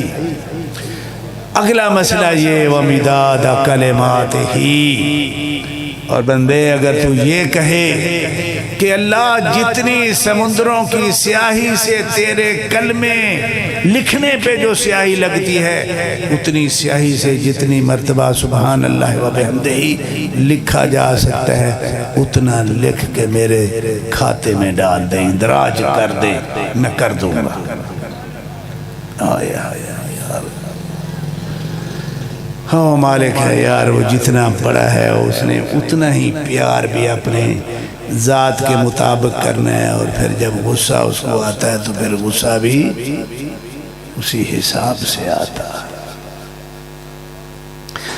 بڑی دیر جو ہے نا ایک مسئلہ مجھے سمجھ نہیں آ رہا تھا، وہ یہ تھا کہ جو جہنم کی آگ ہے اللہ رب العالمین نے وہ اس دنیا کی آگ سے کتنے مرتبہ زیادہ گرم رکھی ہوئی ہے؟ شاید 70 کا کیا میں شاید یاد ہے آپ کو؟ اچھا تو یہ ہمارے جلانے کے لیے تو یہی کافی تھی، اس کو 70 گنا جو ہے نا وہ کیوں کیا؟ تو سمجھ آئے گا وہ مالک ہے، وہ غصہ اور محبتیں پھر اپنے حساب سے جو ہے نا وہ کرتا ہے۔ تو میاں 8 سمندروں کا قرآن میں ذکر ہے، وَلَوْ أَنَّمَا فِي الْأَرْضِ مِنْ شَجَرَةٍ أَقْلَامٌ وَالْبَحْرُ يَمُدُّهُ مِنْ بَعْدِهِ 7 أَبْحُرٍ مَا نَفِدَتْ كَلِمَاتُ اللَّهِ۔ ساری زمین کے درختوں کو کلمے بنا لیا جائے اور اس ایک سمندر کو سیاہی بنا کے مزید 7 سمندر اور سیاہی کے ملا دیے جائیں، اللہ کے کلمے لکھے جائیں تو اللہ کے کلمے ختم، یہ کلمے ختم ہو جائیں، یہ سمندر ختم ہو جائے، لیکن اللہ کے کلمے اللہ آگے جو بات آخری کر دی نا بھائی وہ تو کمال کی کر۔ اچھا جی اتنا اگر ہم لکھوا لیں تو پھر اللہ کو یہ کافی ہے، اسے اوپر اللہ کو جو ہے نا مزید کی کوئی ضرورت نہیں پھر ہمیں بیان کرنے کا نہیں، اس سے بھی اس کی عظمتوں کے تقاضے پورے نہیں ہوتے۔ اس نے آخری جو بات ہمیں معیار جو دیا وہ یہ دیا، وَرِضَا نَفْسِهِ،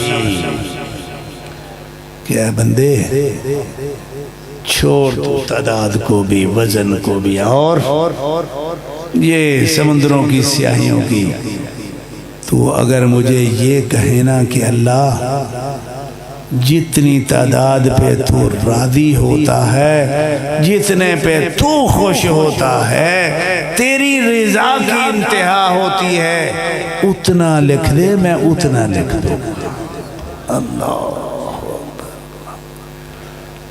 یہ ہے حبیبتان الرحمن، یہ کلموں سے اللہ تعالیٰ کو کتنی محبت ہے وہ سمجھ میں آگئی میرے بھائی۔ اللہ اکبر، تو پڑھا کرو اس کو، اور یہ ترجمہ ذہن میں رکھ کے پڑھا کرو بھائی۔ ویسے آپ سبحان اللہ و بحمدہ، سبحان اللہ و بحمدہ کی تسبیحیں نکالنا شروع کریں، اب شام تک سارا دن بیٹھ کے کتنا کر لو گے؟ سپیڈ تیز کر لو گے تو 10,000 پہ چلے جاؤ گے، 20,000 پہ چلے جاؤ گے، تو ایسے ہی آپ نے کتنا لکھوا لیا۔ ایک بات یہ بھی بتا دوں کہ اللہ کے عرش کا وزن کتنا ہے، اس کا کوئی اندازہ۔ ابو ذر غفاری رضی اللہ تعالیٰ عنہ سے ایک روایت ہے جس سے ہم اندازہ لگا سکتے ہیں کہ یہ عرش کا وزن کتنا ہو سکتا ہے۔ وہ کہتے ہیں کہ دن رسول اللہ صلی اللہ علیہ وسلم کے پاس ایک صحابی آئے، نے کہا یا رسول اللہ آپ کو سب سے زیادہ جو اچھی آیت ہے نا، افضل ترین جو آپ کو آیت لگتی ہے، احب الیک، وہ کون سی ہے؟ تو آپ نے فرمایا آیت الکرسی۔ اس کے بعد اللہ کے رسول صلی اللہ علیہ وسلم نے اس کو کرسی کا کچھ تھوڑی سی تفصیل بتائی کہ یہ کرسی کیا ہوتی ہے۔ کرسی یہ ہے کہ جیسے میں بیٹھا ہوا ہوں تو یہ موضع قدمئی ہی، یہ آگے پاؤں رکھنے کے لیے جو چھوٹی سی چوکی بناتے ہیں اس کو کرسی بولتے ہیں۔ تو اللہ کے رسول صلی اللہ علیہ وسلم نے فرمایا کہ عرش کو چھوڑ، یہ کرسی پتہ ہے کتنی بڑی ہے؟ یہ کرسی اتنی بڑی ہے، اللہ اکبر، اللہ اکبر، کہ 7 آسمان ایک طرف انگوٹھی کو زمین پہ آپ رکھیں تو زمین انگوٹھی سے کتنی بڑی ہوگی؟ اور بابا اندازے لگاؤ، یہ صرف سن کے واہ واہ سبحان اللہ کی بات نہیں ہے، یہ کسی وقت کام آئیں گی یہ باتیں، اللہ کے ہاں جائیں تو پڑھا کرو اس کو۔ ہم نے فرمایا جتنا انگوٹھی زمین انگوٹھی سے بتنی ہے بڑی ہے نا، اتنا جو اللہ کا عرش ہے وہ کرسی سے بڑا ہے۔ اللہ اکبر۔ یہ تو حبیبتان الرحمن بھی ہو گیا، ثقیلتان فی المیدان کا بھی کچھ اندازہ ہو گیا کہ نہیں ہوا؟ آگے ہے سبحان اللہ و بحمدہ سبحان اللہ العظیم۔ اب بھائیو یہ آپ مجھے نہیں پتا، آپ سن سن کے تھک گئے ہیں، اگ گئے ہیں، مجھے نہیں پتا، لیکن میں نے اب جو سنانا ہے وہ میں نے سنا کے چھوڑنا انشاءاللہ۔ یہ سبحان اللہ اس کا معنی کیا ہے؟ یہ کیا معرفت ہے، کیا علم ہے یہ کہ جس سے اللہ رب العالمین کو اتنا پیار ہے اور اتنی محبت ہے۔ بلکہ اللہ رب العالمین نے تو یہ فرمایا وَإِن مِّن شَيْءٍ إِلَّا يُسَبِّحُ بِحَمْدِهِ، کائنات کی کوئی چیز ایسی نہیں ہے کہ جو اللہ کی تسبیح بیان، لیکن رنگ اپنا اپنا ہے، ڈھنگ اپنا اپنا ہے، انداز اپنا۔ تم ان کی تسبیح کو نہیں سمجھتے، وہ تمہاری تسبیح کو، لیکن سب تسبیح پڑھتے ہیں۔ سبحان اللہ کیا ہے؟ اختصار سے میں اس کو بیان کرنے لگا ہوں۔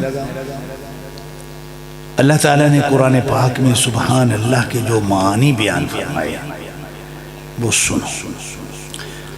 ایک معنی سبحان اللہ کا تو یہ ہے کہ جب بندہ سبحان اللہ کہتا ہے تو وہ یہ کہہ رہا ہوتا ہے کہ اللہ میرا یہ عقیدہ نوٹ کر لے، میں تہہ دل سے، صدق دل سے میں یہ اقرار کر رہا ہوں کہ تیری ذات ہر عیب، نقص، کمزوری سے پاک، تیری ذات میں عیب کوئی نہیں ہے، تیری ذات میں نقص کوئی نہیں ہے۔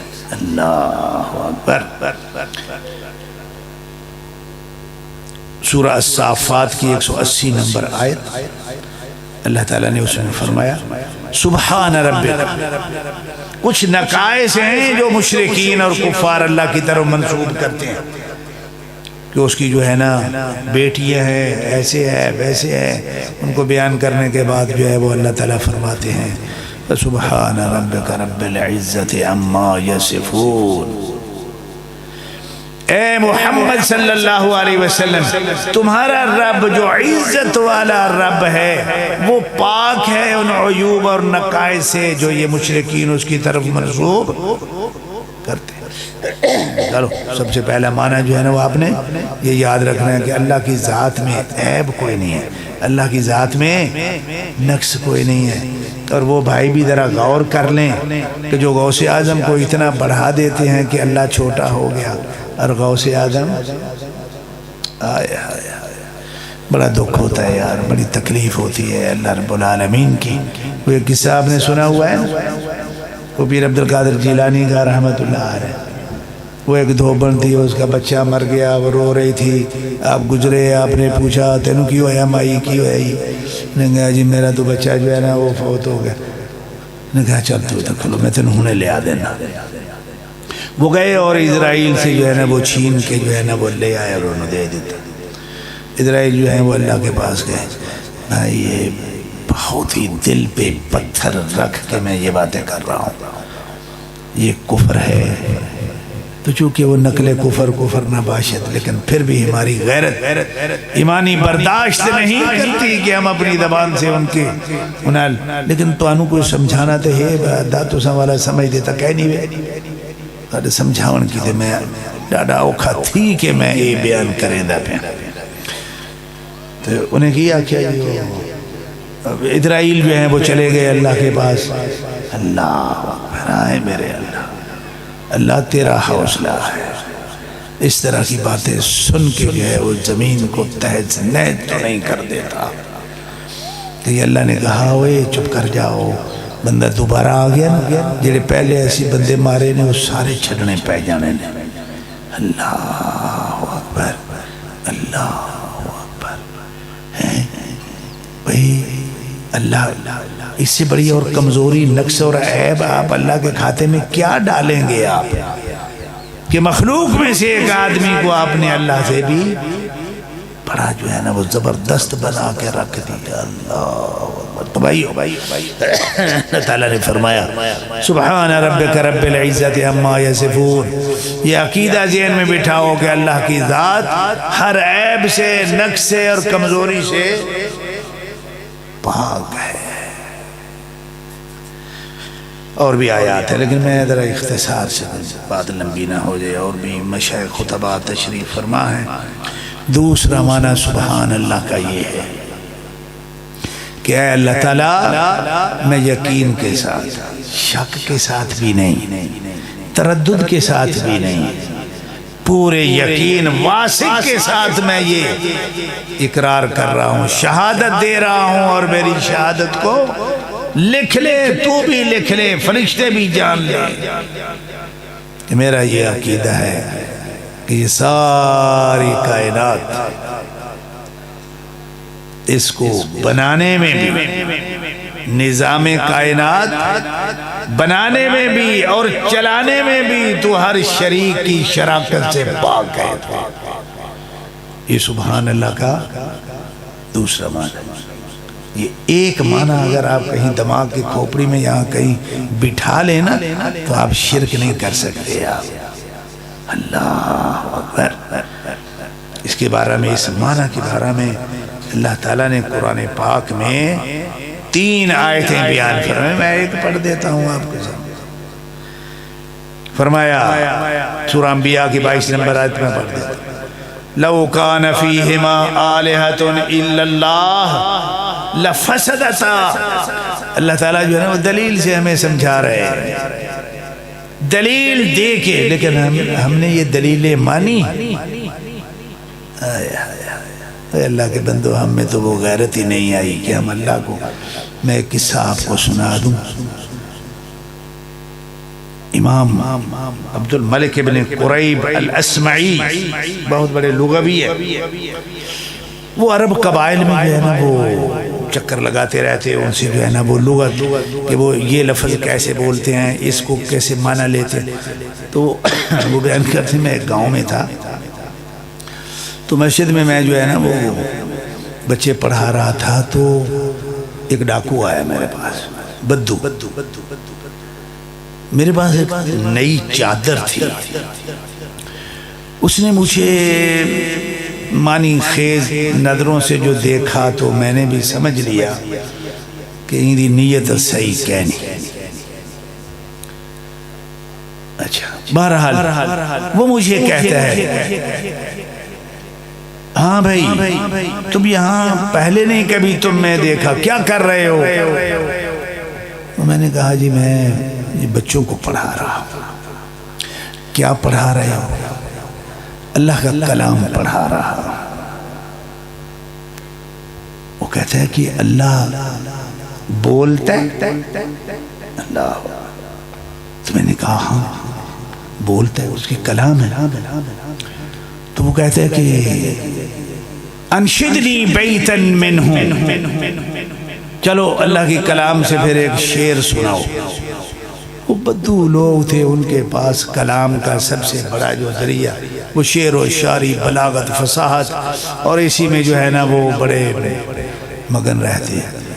تو اب اللہ کی کلام شعر تو ہے نہیں ہے، تو کہتے ہیں میں نے ان کو یہ آیتیں سنائی اس ماحول کی مناسبت سے۔ وَفِي السَّمَاءِ رِزْقُكُمْ وَمَا تُوعَدُونَ، فِي السَّمَاءِ رِزْقُكُمْ مَا تُوعَدُونَ وَإِنَّهُ لَحَقٌّ مِثْلَ مَا أَنَّكُمْ تَنْطِقُونَ۔ تو وہ کہتے ہیں اچھا، جب غور کی بات آتی ہے، نصیب اچھی ہو تو آدمی غور بھی کرتے ہیں، تو وہ کہتا ہے کہ کیا کہا یہ ہمارا رزق جو ہے وہ آسمان میں ہے، وہاں سے آتا ہے؟ میں نے کہا ہاں وہاں سے آتا ہے۔ اللہ نے فرمایا، اللہ کا کلام میں نے پڑھ کے سنا۔ اس نے تھوڑا سا سوچا، کہنے لگا تو کتنا گمراہ آدمی ہے. رزق تیرا آسمان میں ہے اور تو یہاں جو ہے نا وہ لوگوں سے کسی کہہ دی بکری چاہ دی، کہہ دی جو ہے وہ چادر چاہ دی، تو جی تو چور بڑے ودے ہوئے، وہیں پہ تائب ہو گیا، توبہ کر. چلو بات آئی گئی. عبد الملک ابن قریب جو ہے وہ کہتے ہیں کہ میں کچھ سال بعد، کچھ عرصے بعد میں مکہ مکرمہ گیا تو میں نے اس کو دیکھا کہ وہ بیت اللہ کا طواف کر رہا تھا. اس نے مجھے جو ہے وہ دیکھ لیا، وہ کہتے او یا فلاں بھائی تو وہ ہے. میں نے کہا ہاں میں وہ کہتا ہے کہ یار آج ایک شعر اور سنا دے. اے اللہ کے بندو یار اس بات پہ غور کرو یار، ہماری تو حالت ہی بہت بری حالت ہے. تو میں نے اسے اگلی آیت سنا دی. وہ کیا ہے؟ فَوَرَبِّ السَّمَاءِ وَالْأَرْضِ. یہ پہلے یہ مجھ سے ذرا مسنگ ہو. فَوَرَبِّ السَّمَاءِ وَالْأَرْضِ إِنَّهُ لَحَقٌ مِثْلَ مَا أَنَّكُمْ تَنْطِقُونَ. یہ میں نے آیت اس کو سنا دی. اس کا معنی یہ ہے کہ تمہارے اس رب کی قسم جو زمین کا بھی رب ہے اور آسمان کا بھی رب ہے، یہ جو آسمان سے رزق آتا ہے یہ بات اتنی ہی سچی ہے مثل ما انکم تنطقون، جس طرح تم ایک دوسرے سے بات کر رہے ہو. میں آپ سے بات کر رہا ہوں، خطاب کر رہا ہوں. کوئی نام جانتا ہے یا نہیں جانتا، مجھے دیکھ تو رہے ہو نا آپ.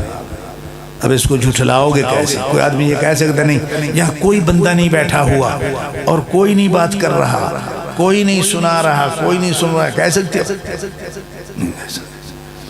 اب اس میں جو بات تھی اس کے لیے تعجب والی بات یہ تھی کہ اللہ نے قسم اٹھا کے یہ بات ہمیں یقین دلانے کی کوشش کی ہے کہ تمہارا رزق کہاں ہے.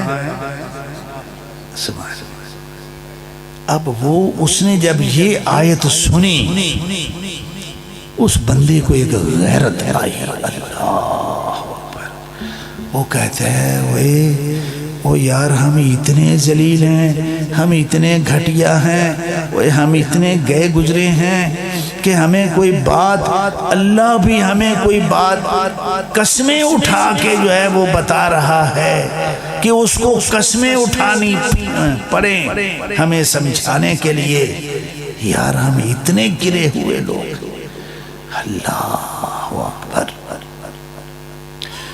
وہ کہتے ہیں کہ وہ یہی باتیں کرتا کرتا اس غیرت میں کہ کہاں وہ اللہ اور کہاں، لیکن غیرت یہ تو غیرت اس کو آئے نا جس نے اللہ کو جانا بھی ہے نا. انشاءاللہ ہمارا تو اللہ سے ایک لفظ کا واسطہ ہے. ہاں اللہ ہے بس، وہ اللہ ہے اور اللہ ہے، اس سے آگے ہمارا اس سے پیار محبت کا کوئی تعلق ہے وہ بناتے ہی نہیں ہیں ہم.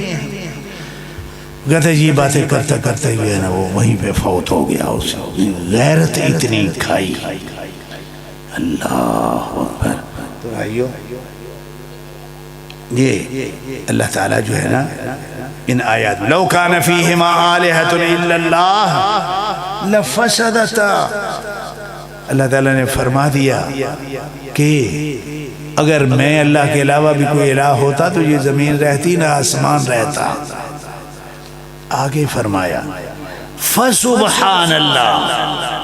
یہ سبحان اللہ کا یہاں یہ معنی بن رہا ہے کہ وہ اللہ نظام کائنات بنانے میں بھی اور چلانے میں بھی ہر شریک کی شراکت سے پاک ہے. تو بھائیو اللہ نے تو قسمیں اٹھا کے بھی ہمیں سمجھایا ہے، لیکن ہمیں پھر بھی جو ہے نا وہ کوئی اثر نہیں ہوتا. چلو یہ سبحان اللہ کا دوسرا معنی ہے. تیسرا معنی یہ ہے کہ اے اللہ میں یہ یقین رکھتا ہوں کہ کائنات میں تیری پیدا کردہ کوئی چیز فضول بے مقصد کوئی نہیں. مجھے اس کا مقصد سمجھ میں آئے یا نہ آئے لیکن میں نے یہی کہنا ہے کہ وہ بے مقصد کیوں؟ میرا اللہ اس عیب سے پاک ہے کہ وہ کوئی کام کرے تو بے مقصد ہو.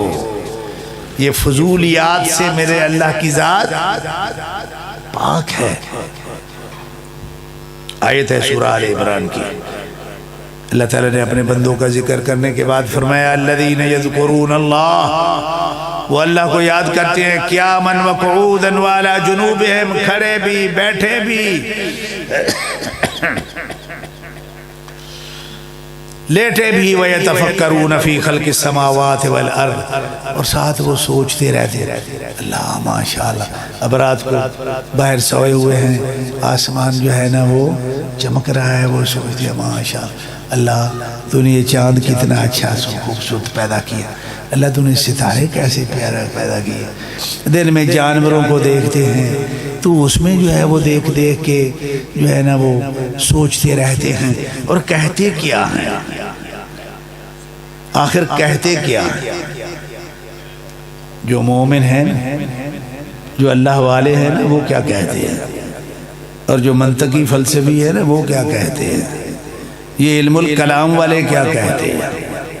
بڑا گمراہ کیا ہے لوگوں نے جو ہے نا اللہ رب العالمین کو، اللہ اکبر، اس کی ذات کو، اس کی قدرتوں کو، اس کے اسماء و صفات کو ان لوگوں نے بہت نقصان پہنچایا.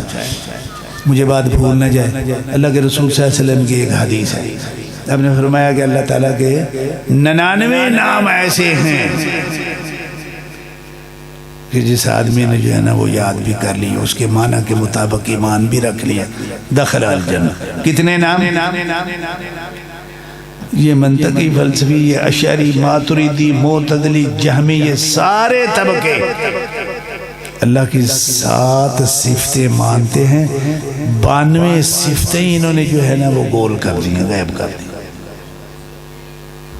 اب جو آدمی ان سے عقیدہ لے، اور یہ ماتریدیت اور اشعریت سے جو ہے نا وہ زمین بھری پڑی ہے، اور بڑا دکھ ہوتا ہے. بڑے بڑے امام یہ حنفی سارے ماتریدی اور اشعری عقیدہ یہ ہے کہ اللہ کی صفتیں کتنی ہیں؟ 7. اللہ کے رسول صلی اللہ علیہ وسلم نے کتنی بتائیں؟ 99 بتائیں. اللہ اکبر.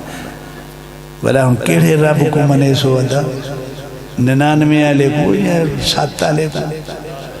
99 والے کو منے. اللہ اکبر. تو یہ کیا کہتے ہیں؟ یہ کہتے ہیں ربنا ما خلقت هذا باطلا. اللہ میں مچھر کو دیکھ دیکھ کے رات کو میں کو کپیندہ بھی ہے، تنگ بھی تھے آودنا سمن بھی کہنی لیندہ تنگ میں ڈاٹھا. گال صحیح ہے نا سائیاں؟ میں ایک کہنا آکساں کہ تو ہی کو فضول پیدا کی تھے، اے نا میں آکساں. اللہ ربنا ما خلقت هذا باطلا، بلکہ میں ایو آکساں سبحانکا، اللہ تو پاک ہے اس عیب سے کہ تو کوئی چیز پیدا کرے تو وہ بے مقصد ہو اور فضول چیز جو ہے نا وہ پیدا کر رہا. یہ میرا عقیدہ ہے. مومن ہے اور ساتھ اپنا مطلب بھی حل کر لیتے ہیں.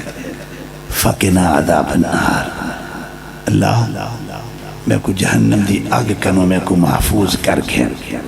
اللہ کتنی پیاری یہ مومن. چلو سبحان اللہ کا یہ معنی ہو. ایک معنی سبحان اللہ کا یہ ہے کہ اے اللہ میں یہ صدق کے دل سے اقرار کرتا ہوں، عقیدہ رکھتا ہوں، یقین رکھتا ہوں کہ تیری مخلوق کے حق میں تیری تقدیر کا کوئی بھی فیصلہ بھاویں ساڑھا نقصان تھی وے دے بھاویں ساڑھا فائدہ تھی. وہ فیصلہ نہ ظلم تھی سکتے نہ زیادتی تھی سکتے. اللہ اور اللہ تو پاک ہیں اس عیب سے کہ تو اپنی مخلوق کے حق میں کوئی فیصلہ کرے اور وہ ظلم ہو یا زیادتی ہو. قرآن میں یہ سبحان اللہ کا معنی جو ہے سورہ انبیاء کی 87 نمبر آیت پڑھیں آپ جا کے. وہ یونس علیہ السلام کا معروف قصہ ہے. قوم سے ناراض ہو کے چل دیے، سفر کیا کشتی میں، وہاں سے آگے پھر وہ اللہ کی تقدیر کے مطابق جو ہے وہ مچھلی کے پیٹ میں چلے گئے. تو وہاں جا کے انہوں نے کیا کہا تھا؟ انہوں نے کہا لا الہ الا انتا. یہ عارف باللہ لوگوں کا یہ اسلوب ہے، انداز ہے کہ وہ اپنے اللہ سے جب کچھ مانگتے ہیں تو اپنا کوئی نہ کوئی تعلق ضرور بتا دیتے. اللہ، وہ تعلق کی تو بات آتی ہے نا یار. تعلق نواقف کو تو کچھ بھی نہیں دیتا لیتا. جب کوئی تعلق بتایا جاتا ہے تو پھر خدمت بھی ہوتی ہے. تو انہوں نے کیا کہا؟ دو کام ہیں، ایک یونس نے کیا علیہ السلام اور ایک اللہ نے کیا. یونس علیہ السلام بستی چھوڑ کے چلے، حالانکہ جانا نہیں چاہیے تھا، کچھ بھی ہو جاتا بھائی.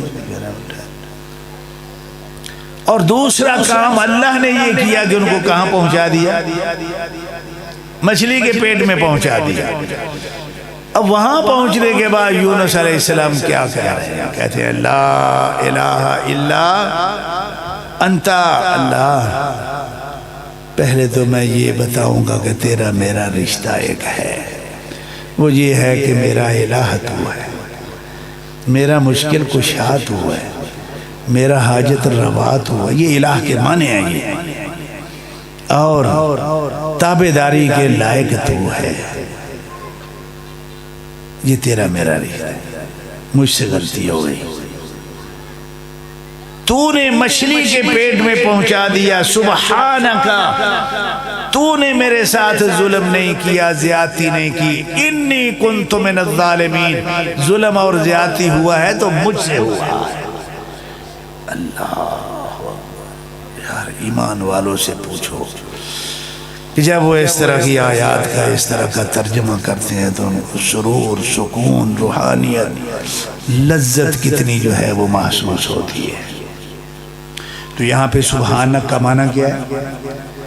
کہ اے اللہ، تیری تقدیر کا کوئی فیصلہ ظلم اور زیادتی سے پاک ہے. اللہ. اس کے بعد ایک معنی یہ ہے، اور یہ بڑا اہم معنی ہے، اور اسی معنی پہ محدثین کا اجتہادی جو منہج ہے وہ اسی پہ قائم ہے. اور وہ یہ ہے کہ اے اللہ، میں یہ یقین رکھتا ہوں کہ تیری شریعت کا ہر حکم غلطی، خطا اور سہو سے میری سمجھ میں آئے یا نہ آئے، لیکن تیرے شرعی حکم میں غلطی نہیں ہو سکتی، سہو نہیں ہو سکتا. آپ دیکھیں تاریخ میں جتنی بھی دینی جماعتیں جتنی بھی ہیں، ایک اہل حدیث ایسی جماعت ہے کہ جو اپنے اللہ کی غلطیاں نکالنے والے، باقی سب نکالتے ہیں. کوئی تھوڑی نکالتا ہے، کوئی بڑی نکالتا ہے، کوئی تعویلیں کر کے نکالتا ہے اور کوئی انکار کر کے جو ہے وہ نکالتا ہے. نکالتے سب ہیں، لیکن اہل حدیث نہیں نکالتے. یہ غلطی بتاؤں آپ کو، چھوٹی غلطیاں نہیں ہیں بابا. اہل حدیثوں کا کوئی نظام ہے، کوئی منہج ہے اجتہادی، کوئی عقیدہ ہے. ساری دینی جماعتیں مل کے بھی اللہ اکبر ان کے مرتبے پہ نہیں پہنچ سکتی. اور وہ سب سے بڑا ان کا امتیاز یہ ہے کہ ساری جماعتیں غلطیاں کرتی ہیں، لیکن یہ محدثین کی جو جماعت ہے یہ اپنے اللہ کی غلطی نہیں نکلتا. میں ایک غلطی بتا دوں آپ کو یار، یہ جو منطقی فلسفی ہے نا، یہ کہتے ہیں کہ ہمارا اللہ جو ہے وہ سنتا بھی نہیں ہے اور دیکھتا بھی نہیں ہے. آپ کو یاد ہوگا کہ احمد بن حنبل رحمت اللہ علیہ کو بڑی سزا،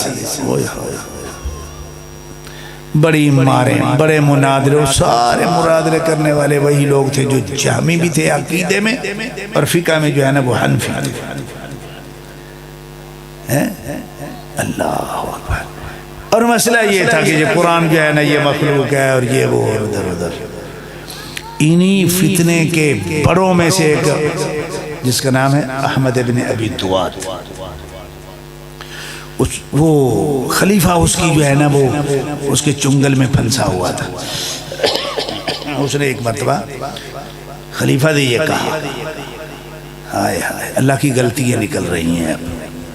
اس نے کہا خلیفہ یہ جو آیت ہے نا لیس کمثلہ شیء وہو السمیع البصیر، اس آیت کو سمیع اور بصیر کے الفاظ نکال کے عزیز حکیم کے لفظ درج کر کے کعبے کے ساتھ لٹکا دو اور پورے مسلمانوں کو مجبور کرو کہ وہ آیت کو عزیز اور حکیم کے لفظوں سے پڑھے، سمیع اور بصیر کے لفظ سے نہیں.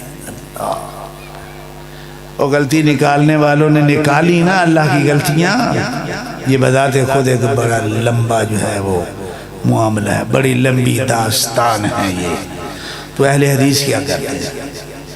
اہل حدیث واحد وہ لوگ ہیں سمجھ آئے یا نہ آئے اللہ اور اللہ کے رسول کی غلطیاں نہیں نکالتے. اور سبحان اللہ کا یہ معنی کہ اے اللہ تیری شریعت کا ہر حکم غلطی اور صاحب سے پاک ہے. یہ کس آیت میں ہے؟ یہ آیت ہے بھائی قرآن کی آیت ہے. آپ دیکھیں سورہ سجدہ کی 15 نمبر آیت پہ ہے نا، وہ آپ پڑھتے رہی جاگے بھائی. اللہ تعالیٰ فرما رہے ہیں انما یؤمن بآیاتنا، ہماری آیات کے ساتھ حقیقی ایمان وہی لائے. کون؟ الذین اذا ذکروا بہا، جب ان کو یہ احکامات یہ آیات ان کو سکھائی جاتی ہے، یاد کرائی جاتی ہے، سمجھائی جاتی ہے تو پھر کرتے کیا؟ اللہ کرتے یہ ہے خروا سجداً، وہ سجدے میں چلے جاتے ہیں، سر جھکا دیتے ہیں، سر تسلیم خم کر دیتے ہیں. یہ کہہ کے وَسَبَّحُوا، یہ کہہ کے کہ اللہ تیرا یہ حکم سر آنکھوں پہ. وَسَبَّحُوا، اور اس عقیدے کے ساتھ اس اعتقاد کے ساتھ کہ تیرا حکم جو بھی آ جائے نہ وہ غلط ہو سکتا ہے نہ وہ صحب ہو سکتا ہے. وَهُمْ لَا يَسْتَكْبِرُونَ، اور وہ ہمارے احکام کے آگے اکڑتے پھکڑتے بھی نہیں ہیں. وہ جی عقل نہیں مانتی، وہ جی یہ نہیں ہوتا، یہ جی وہ نہیں ہوتا. یہ عقلوں والوں کی بڑی مثالیں یار، بڑی حدیثوں کو انہوں نے. اب ٹائم نہیں نا، میں ذرا بات ختم کر رہا ہوں. چھٹا معنی اس کا جو ہے نا وہ یہ ہے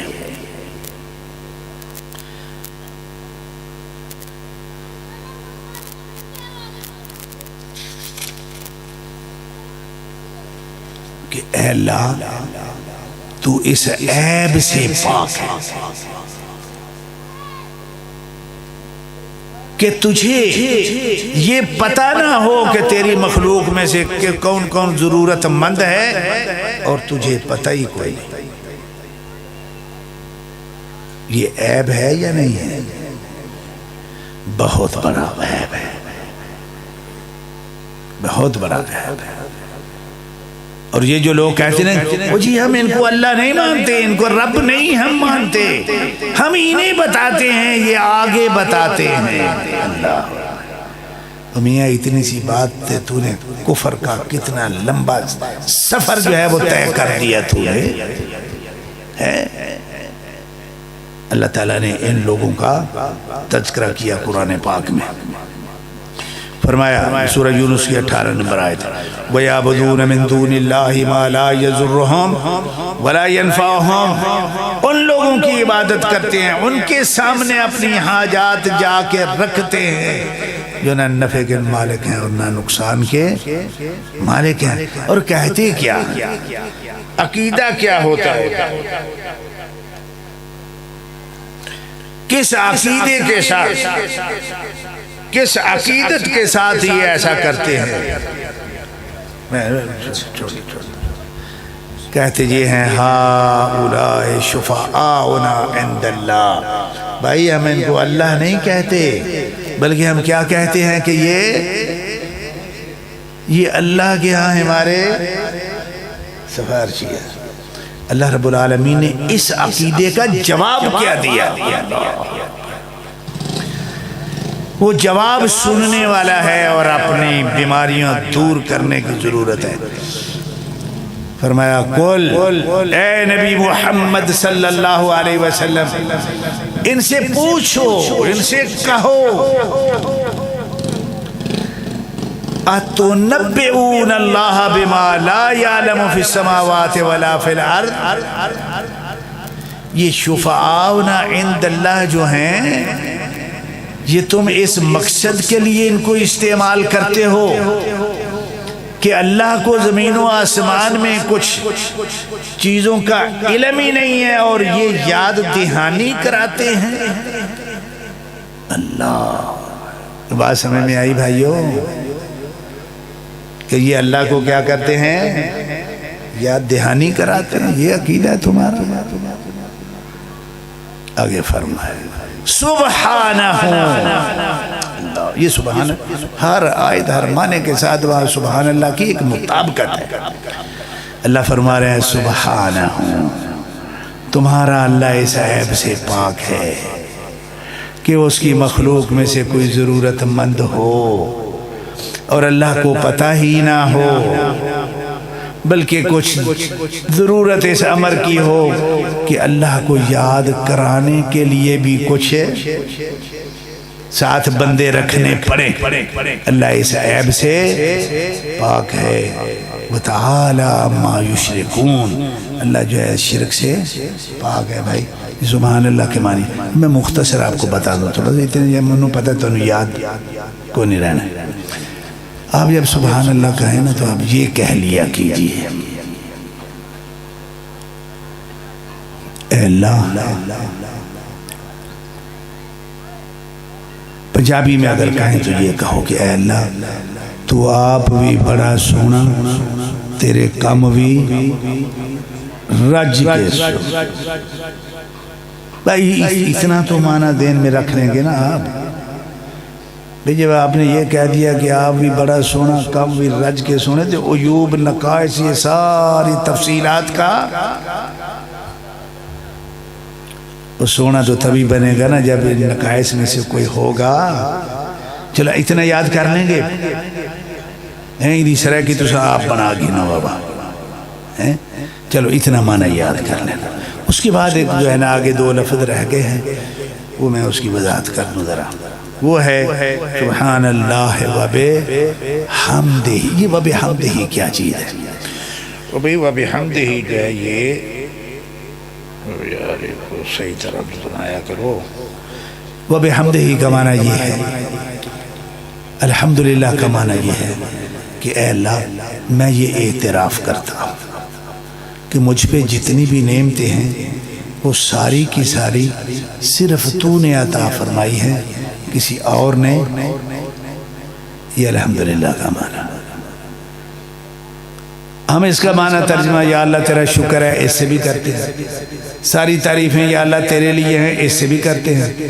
اس معنی میں بھی استعمال ہوا ہے. اور شکر کیا ہوتا ہے یار؟ شکر تو تبھی ہوتا ہے نا کہ جو احسان کرتا ہے اس کا شکر ادا کرتے ہیں نا. تو یہ الحمدللہ کے اندر وبحمدہ کے اندر کیا ہے؟ اعتراف نعمت ہے یہ کہ اے اللہ رب العالمین میں یہ اعتراف کرتا ہوں مجھ پہ جتنی بھی نعمتیں ہیں وہ کس کی عطا کردہ ہیں؟ صرف تیری عطا کردہ. یہ عقیدہ جب ہوگا تو آپ یہ کہیں گے کہ ہاں صحیح میں اتنا یہ سخی سرور گیا ہم والا اتھوں میں پوں فیض مل گئے ہیں داتا دربار لاہور گیا ہم اتھاؤں چا آیا ولا یہ عقید حسین. الحمدللہ وبحمدہ کا معنی ہی ہے. اور یہ جو فرمایا وَإِن مِّن شَيْءٍ إِلَّا يُسَبِّحُ بِحَمْدِهِ، یہ حمد کا معنی یہاں یہ ہے کہ اللہ یہ سب کچھ جو میرے پاس ہے تیری عنایت ہے، تیری توفیق سے ہے. اگر تیری توفیق نہ ہوتی تو یہ نعمتیں مجھ پہ نہ ہوتی. کہا بھائی یہ عقیدہ، اس کی بھی آگے جو ہے نا وضاحت، میرا خیال ہے میں یہیں پہ جو ہے نا وہ بات کو ختم کرتا ہوں۔ اللہ تعالیٰ سے دعا کرتا ہوں اللہ رب العالمین ہمیں اپنے یہ جو کلمات ہیں، پیار اور محبت کے کلمات ہیں، یہ بھی ہمیں سکھائے، ان سے محبت کی توفیق دے، اس کے معانی پہ ہمیں جو ہے نا وہ مطلع فرمائے، اس کا علم ہمیں عطا فرمائے، اور جتنی محبت اس کو ان کلمات سے ہے اتنی ہی محبت اللہ تعالی ہم سے بھی کر ڈالے۔ وآخر دعوانا الحمدللہ رب العالمین۔